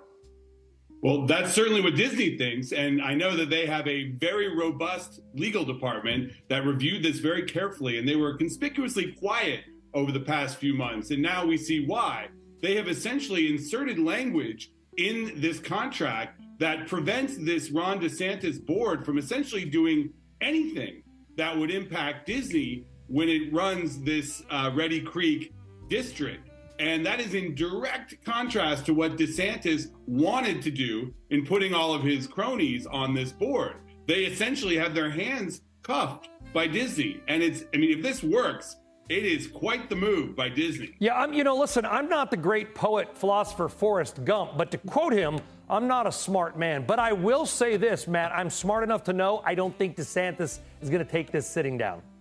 Oh, certainly not. And they're already saying in Florida that they're going to hire lawyers, coincidentally, or perhaps not, lawyers that have ties to Ron DeSantis to try to undo this or challenge it or at least figure out how to work with this. So we are gearing up for a pretty big legal fight here. And you got to be an expert on civics and how these public-private partnerships work in order to figure this stuff out. Because Disney had an extraordinary arrangement in Florida. DeSantis tried to take it away. And Disney, by doing this, is trying to hold on to that control over its central district there. Let's talk about the other story, Bob Iger, okay? Bob Iger, kind of comes across like Uncle Bob sometimes, right? Like, hey, he's always smiling, he's talking to Julia Borston. Okay, this guy waxed Bob Chapek as CEO, comes back in. Now he's gotten rid of the Marvel CEO. I don't know if that's a good move or not. Maybe you have an opinion, Matt, because Marvel's a big-time moneymaker. I don't know what they're going on about there. But anyway, so...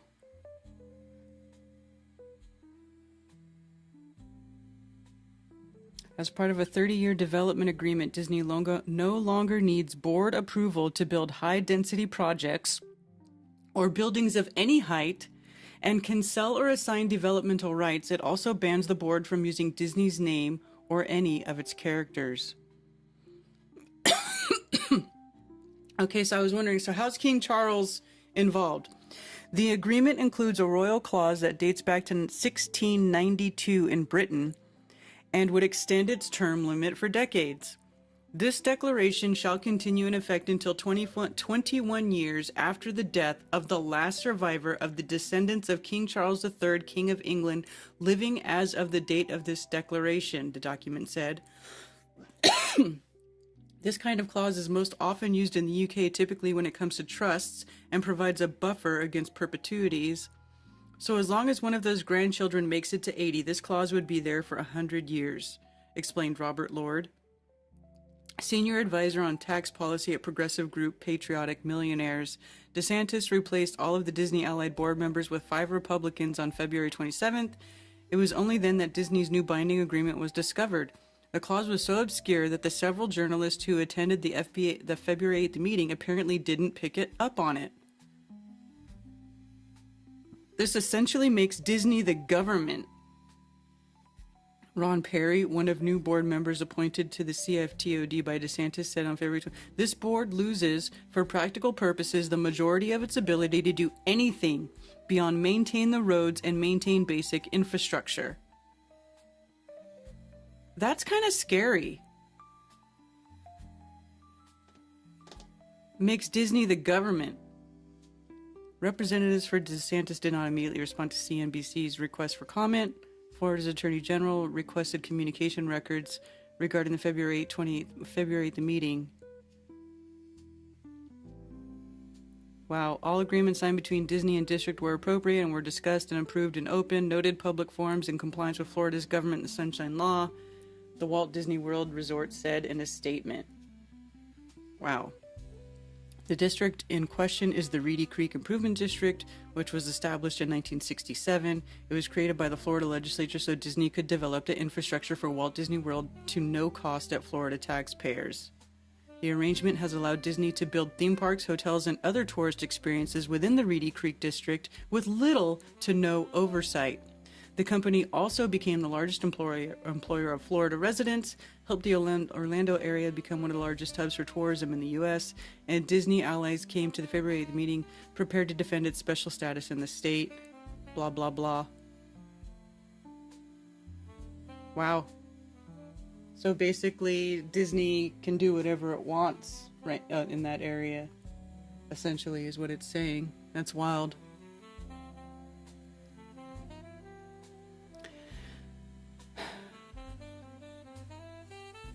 The clause states that Disney's self-governing deal lasts till 21 years after the death of the last living descendant of King Charles III. Yeah, that's wild. The only thing that burns is the carbon which belongs to the earth, says Ben. Your salts stay. Yeah, salt doesn't burn. You know what, Ben? Have you ever seen this? Let's see.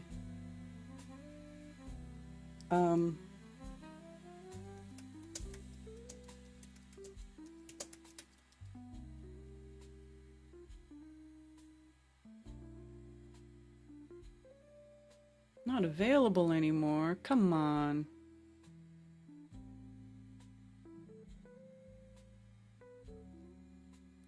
Here we go. Hot metal ball versus salt.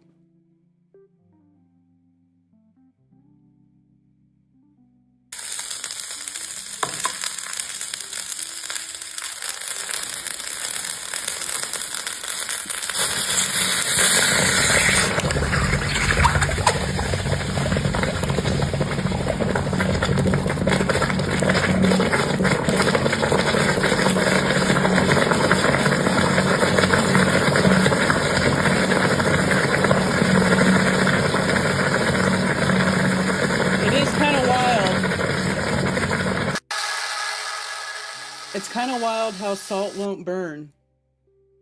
You know what I'm saying? Like that have you seen that? The 1,000 Celsius hot metal ball versus stuff, and like the hot metal ball will like melt through everything. But if you put a hot metal ball on a pile of salt, the salt just is there. It's kind of wild. Maybe we can reincarnate the pets to run the place.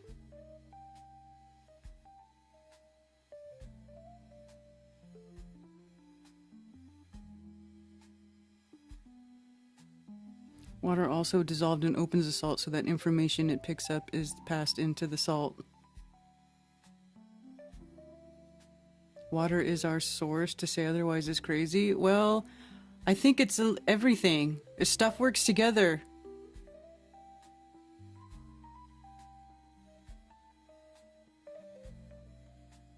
Yeah, and salt dissolves in the water. We have been under corporate rule for a long time. When a TV freezes, it isn't remembering. It's just a frozen signal, the same as freezing water. Look at it for memory. Then after evaporation, the memory would remain. Yeah. Water is acting as mercury. Without it, the signal cannot implant or seen. When it's distilled and the salt removed, it produces a hexagon. If it was remembering, it would produce the previous distilling shape. I'm interested in red mercury. I'm definitely a salty old fucker.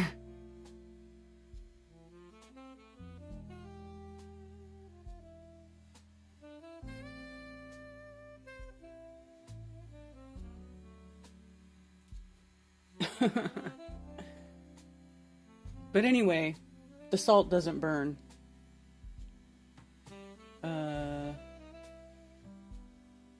Which I found very interesting.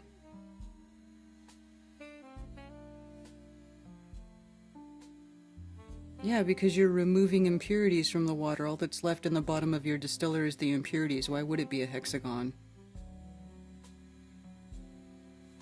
I crave salt. Does that mean I might be a little retarded? If so, then I'm retarded too.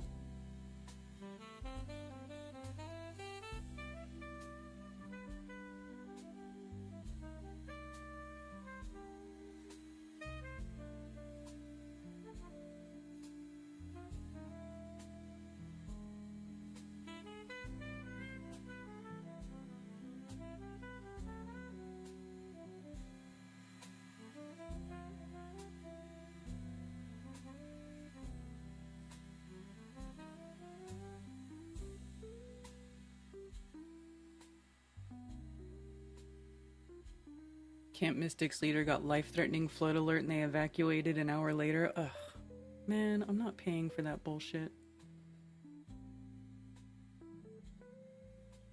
Anyway, that's sad.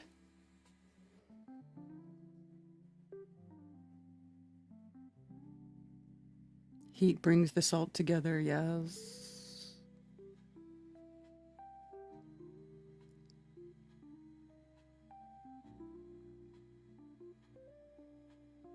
Righty then. You can send physical mail to P.O. Box 10, Earl, North Carolina 28038. You can also follow me on Ko-Fi.com, and if you enjoy my shows and want to send me a tip, anything and everything is greatly appreciated, and thank you.